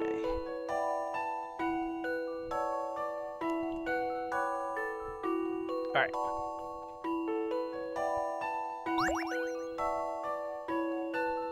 Alright. I think this is a good one. And I think I can do that.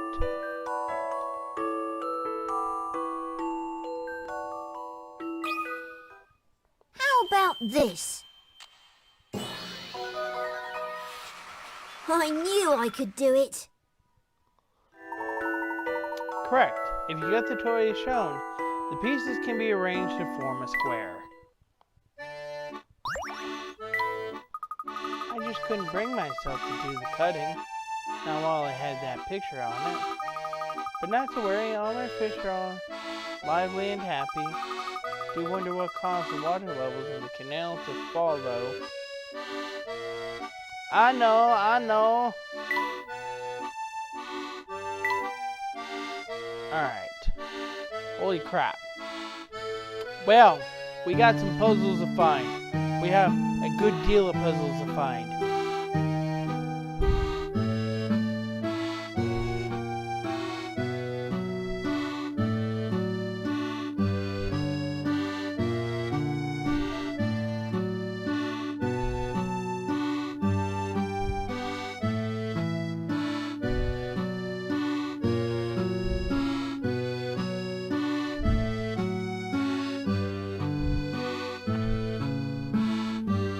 Alright.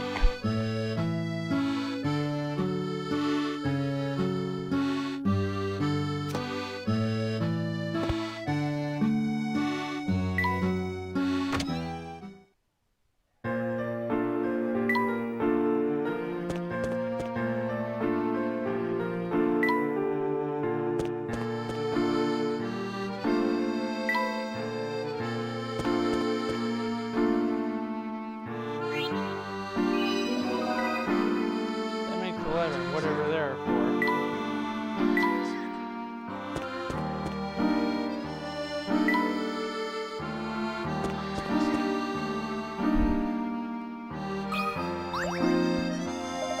I saw it, I tell you. The water in the canal just drained away, and the fish were all jumping madly. So I said to myself, who could have taken all the water out of the canal? Wait, I just remembered a puzzle. Did you? You find a large crane in the warehouse. It looks like it could be some kind of complicated device for moving a bucket. Up and down, but all the cogs and wheels make it difficult to know which way to turn the handle. Can you work out which way the bucket will move if you turn the handle clockwise? Touch the arrow and point the direction in the correct direction. All the cogs and pulleys are in a good working order. Alright, so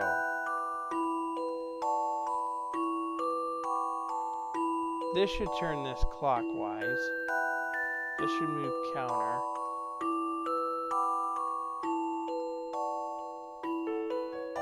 This should move clockwise. This should move clockwise. This should move clockwise. This should move counter. Clockwise. Counterclockwise. This should be counterclockwise. Clockwise.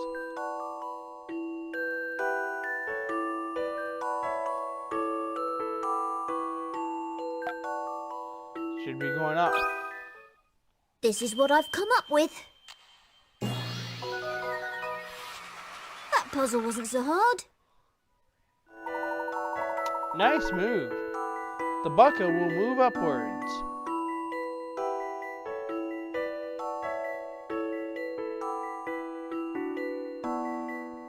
A pretty complicated mechanism for hoisting a single bucket, eh? Well, you know. I heard a similar thing happen with the canals elsewhere, too. Where was it again? Oh, that's right, it was in my brain. The cogs don't work no more, that's why. You don't mean in Great Ellie Street, do you? Ah, yes. Thank you for grinding my gears for me. That was it. Great Ellie Street. Saw fish flapping about there, too. Damn it. Do you think the Specter is trying to round up all the fish? I want fish now. Not that I'm complaining. A nice new fishing spot sounds good to me. But that's no reason to drain the canals. Oh. Off tempo.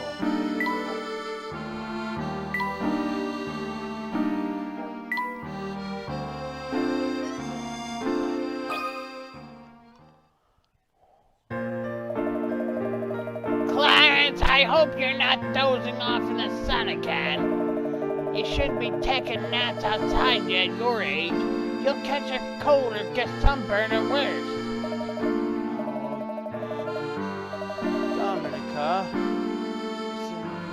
It's this nice weather we're having. Makes me so very sleepy. It's a wonder how you can be so relaxed with the Specter on the loose. I've never been caught offering nectar to a goose. Who told you that? Here. Did you hear the Specter bashed in part of the hotel? Joe's having kittens. Making a pittance, eh? Poor old Joe. And the police are just standing around scratching their ass. It's enough to make you batty. Well, I'm glad that Joe and Molly are safe. And a bacon buddy, you say? Don't mind if I do. Well, I'm off. I got better things to do, so that you don't catch cold, you hear? Of course I hear you, woman. I'm deliberately obtuse, not deaf. Ah, why do I bother? Meddlesome old bat. Didn't even ask about my new jacket.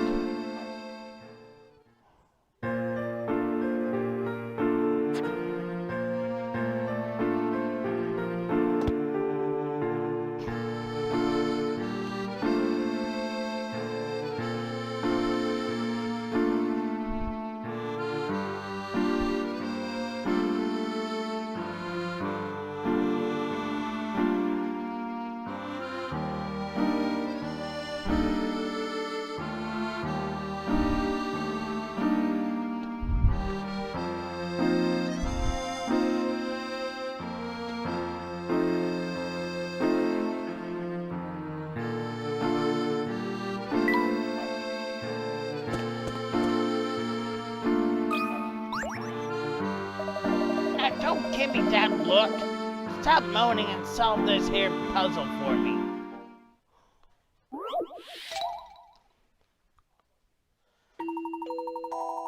A wanted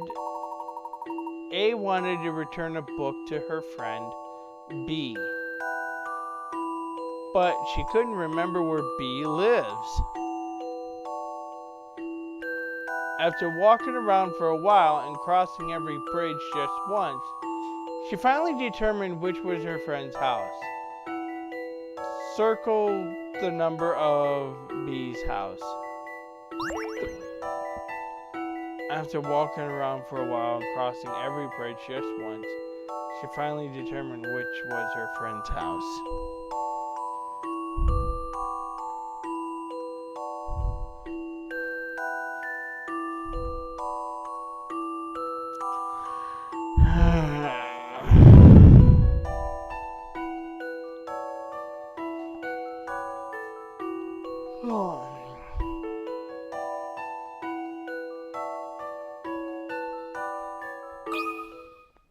A challenging puzzle, to be sure. A gentleman leaves no puzzle undone. Correct. B lives at house number 7. After crossing every bridge once, she was finally certain that she found her friend's house.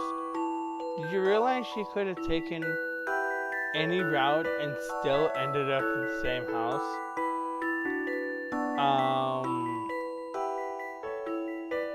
Yeah. She could have.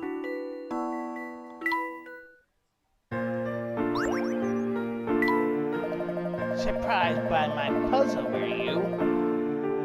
That's a problem with you people, not quick enough on the ball. You ought to keep that brain in gear or it'll go dull. Make use of it while you're still young.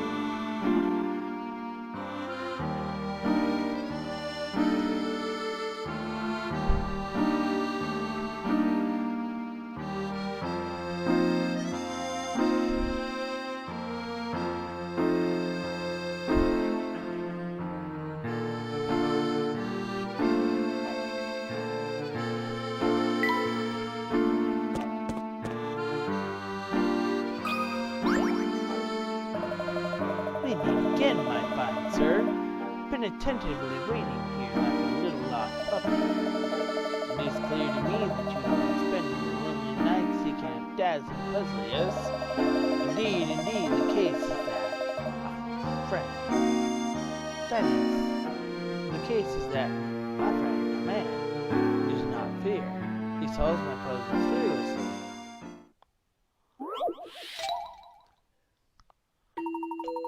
The girl received a large bunch of flowers from an admirer. She felt that she had too many, so she gave them away to people she met on her way home. Each time she started by giving just one flower and then decided to give half of the remaining bunch. After meeting 5 people, she had only 1 flower left. How many flowers were in the whole bunch?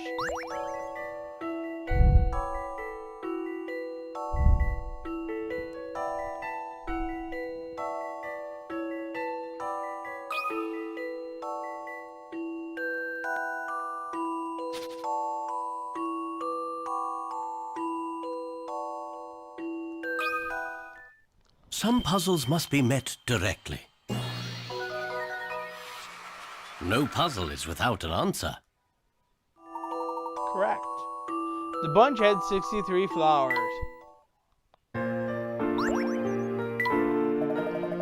Gentlemen, I cannot possibly fault you for solving my puzzle with such spirit. I shall vanish before you now, with my tail between my legs, as a dog does without his bone. Really, you needn't.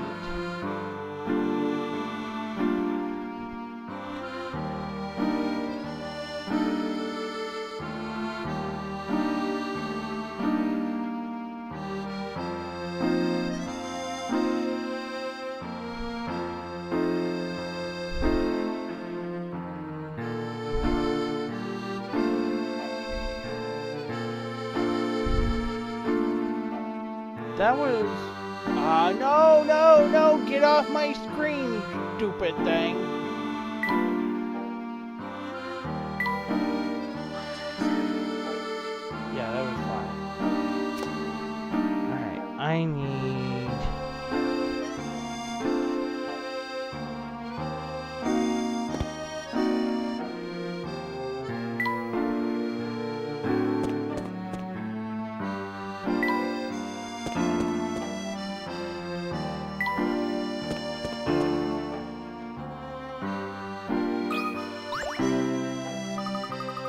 tell the Specter? Aw, but I wanted to see it. Mom told me not to go where the Specter goes because it's dangerous. But still, I'm not afraid of any Specter. If I looked it in the eyes, I reckon it would be more scared of me. It'll take more than that to scare me. I'm not even scared by this puzzle. Oh. You're not. Newton wants to drop apples from... Newton wants to drop apples from the top of the ladder and bounce them into his friend's basket. Place trampolines carefully so that the apples don't hit the ground or bounce into any walls before they reach the basket. Nobody likes a bruised apple.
There we go.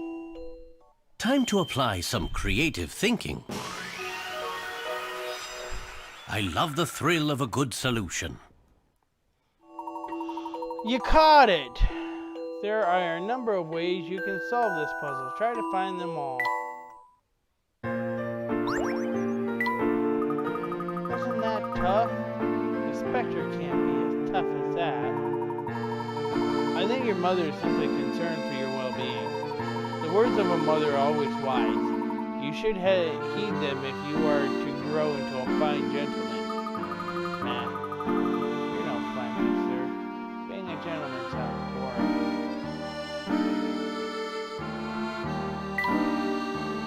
Alright.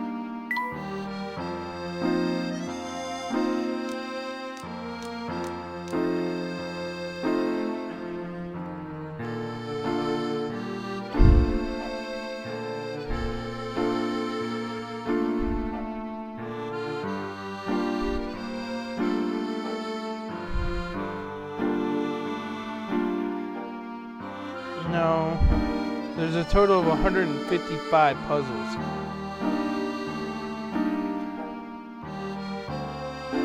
But I'm only going to play until midnight. That's all. I just want words to finish out that play. That's kind of all I want.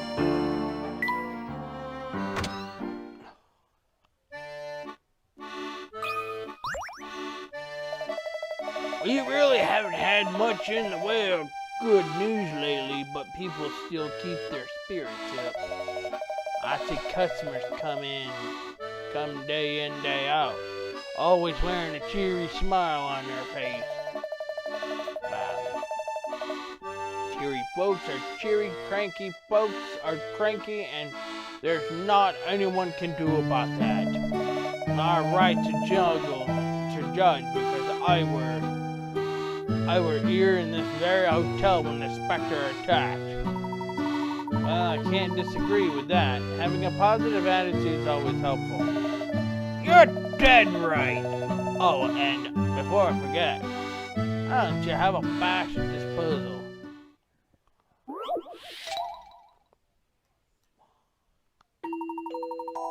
The guest rooms in this hotel all have 2 windows each. From the first floor upwards, all rooms are guest rooms, and all windows belong to a room. The ground floor has no guest rooms, but you can enjoy a fine English breakfast and a cup of Earl Grey. If all 4 sides of the hotel have an identical layout, how many guest rooms does the hotel have in total?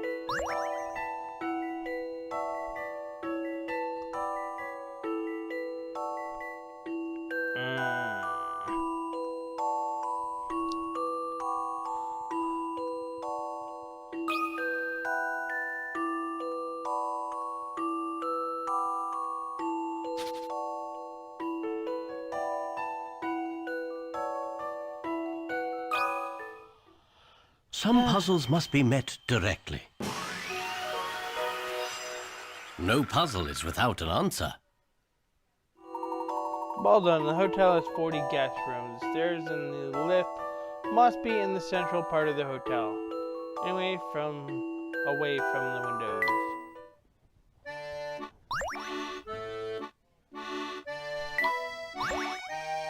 All right. Well, I don't know about you, but that cheered me up no end. It was very enjoyable. There's nothing quite like solving a good puzzle to cheer you up. Ah, good. As long as you're happy, customers, that's what counts.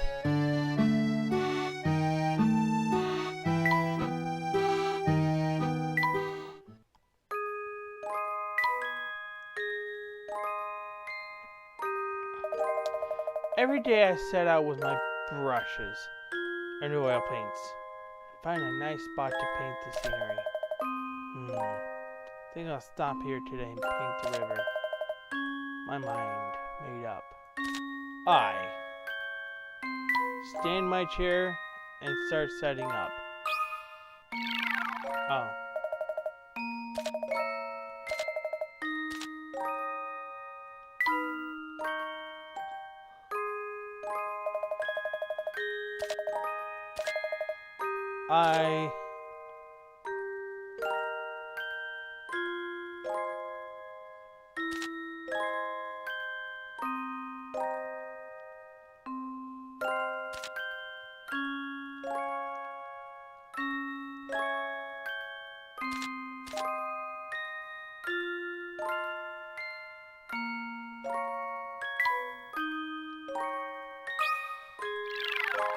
No, I don't stand it up.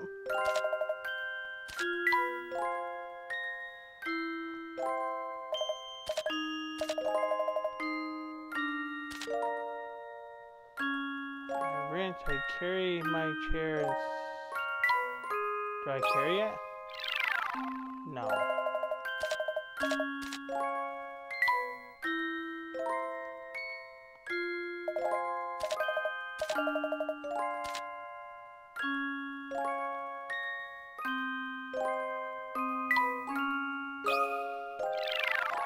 Boo hiss.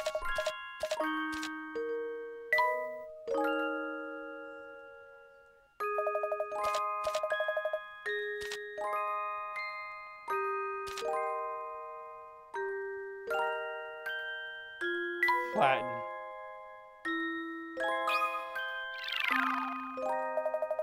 My grandma always used to say if I ate anymore, I'd get so big I'd flatten my chair.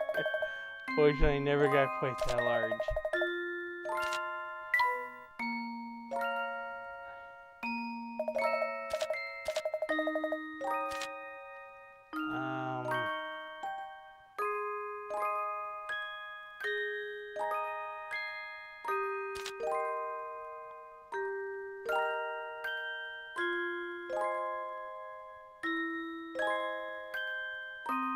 Breathe my chair.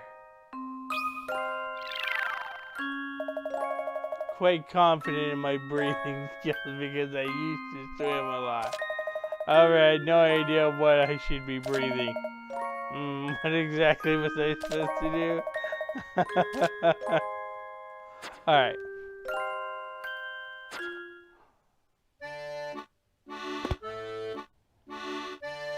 Wow. Alright.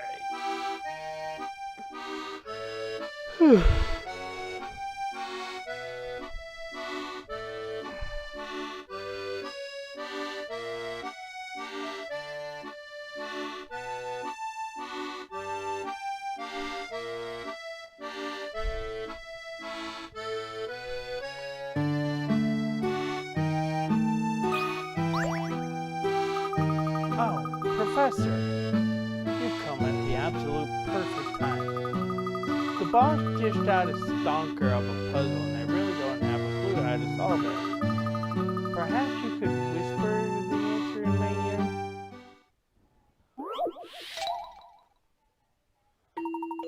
One of the three trinkets below is said to be a magic pendant made from 3 types of beautiful crystal resembling crimson suns, pearls, stars, and cerulean tears.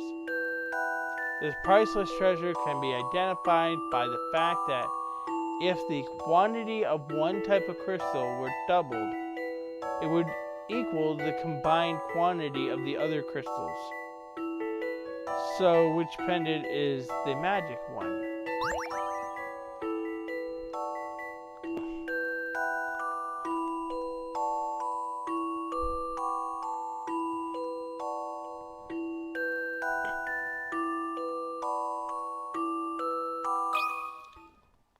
A challenging puzzle, to be sure.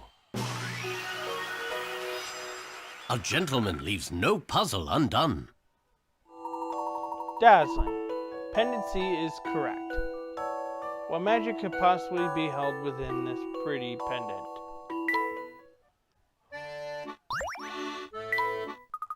Goodness, you're right. I knew you could do it, Professor. Now that's a weight off my mind. Just don't let the boss know you told me, alright? I wouldn't dream of it.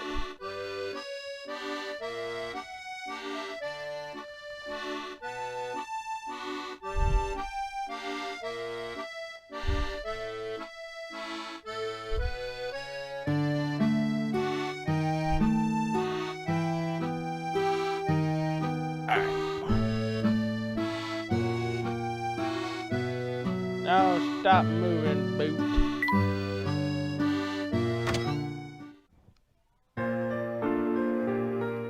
Time to go to the library.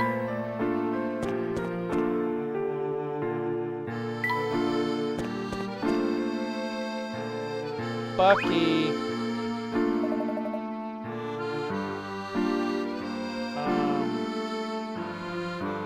5.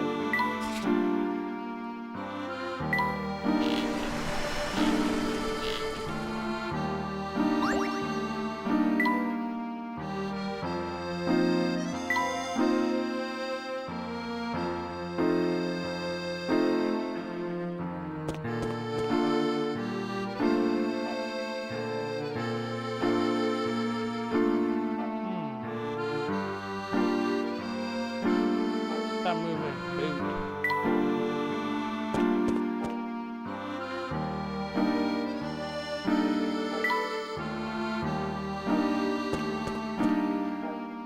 Satisfactory.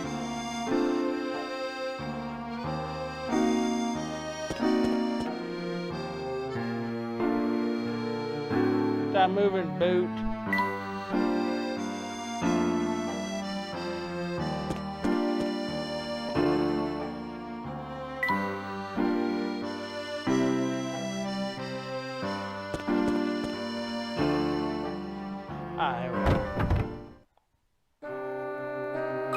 There we go. The Specter showed up again, didn't it? I passed near her, and the books fell off the shelves. And I think of the damage it did elsewhere. What are a few creased pages compared to that? Still, I'm the one who has to sort this mess out in the end. Why can't someone else do it for a change?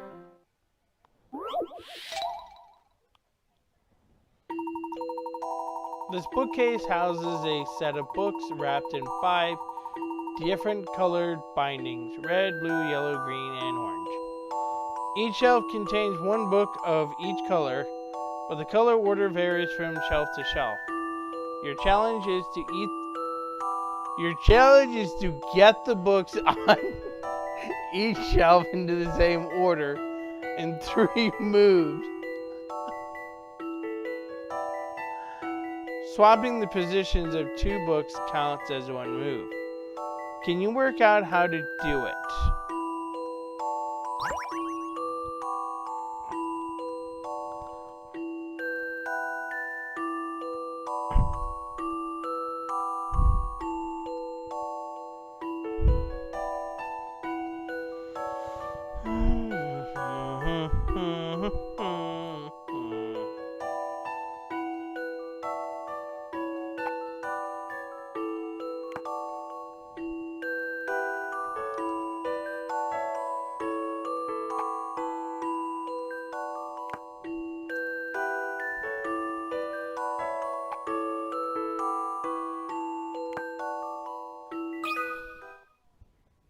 About this.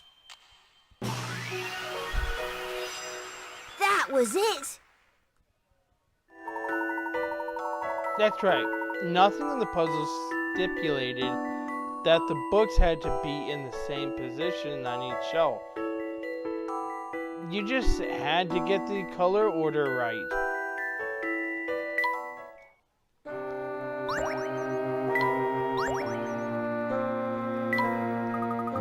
Buildings are getting smashed up every time the Specter appears.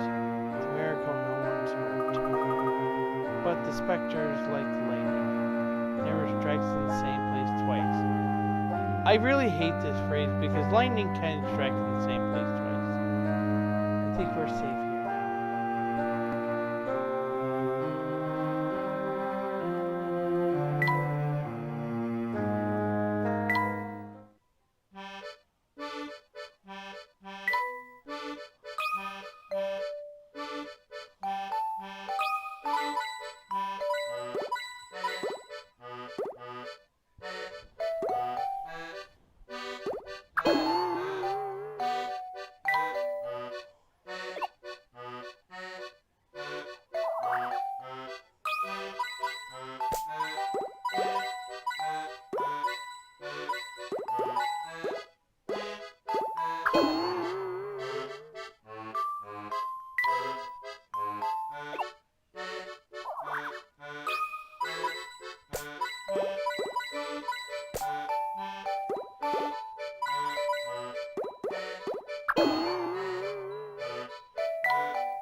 There we go.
Isn't little Luke? What's the matter, lad?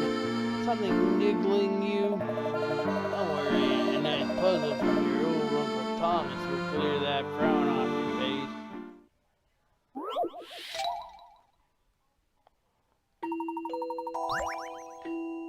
The aim is to remove all the silver marbles from the board except for one. You can jump a marble horizontally or vertically over an adjacent marble and into an empty space to remove the jumped over marble from the board. You can move or jump over any marble except those that are marked with an X.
this is right. That puzzle wasn't so hard. Remarkable. Did you find it difficult? The trick to this puzzle is to work towards the center of the board.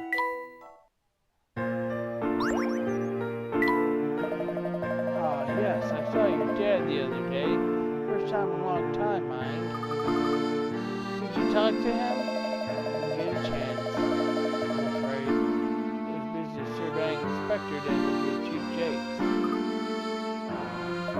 It'll be hard for you. What with your mother on holiday and your father working around the clock.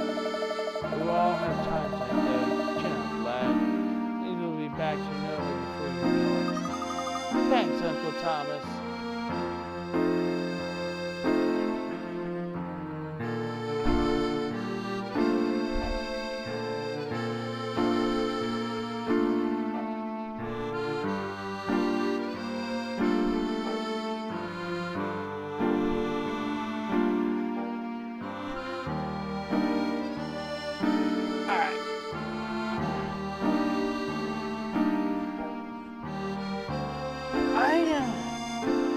I got quite a few puzzles done. Alright, well, let's save this anyways.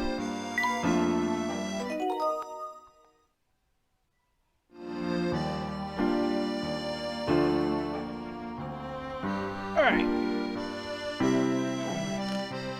We're gonna end this here.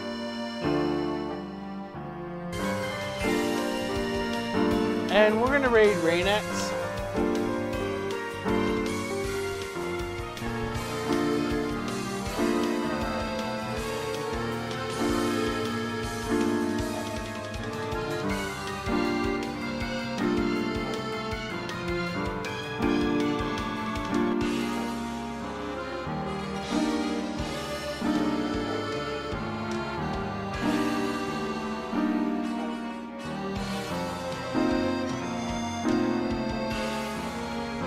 Didn't get much activity in this stream.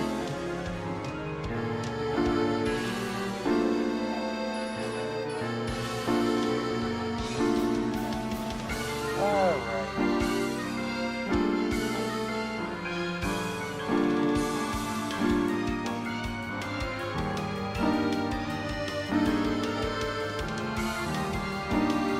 Come on, Nightbot.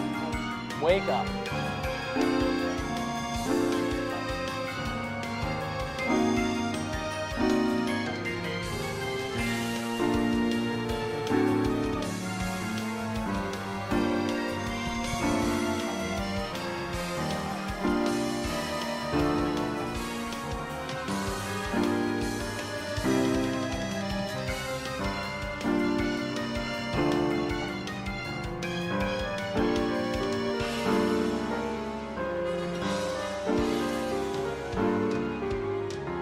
Alright.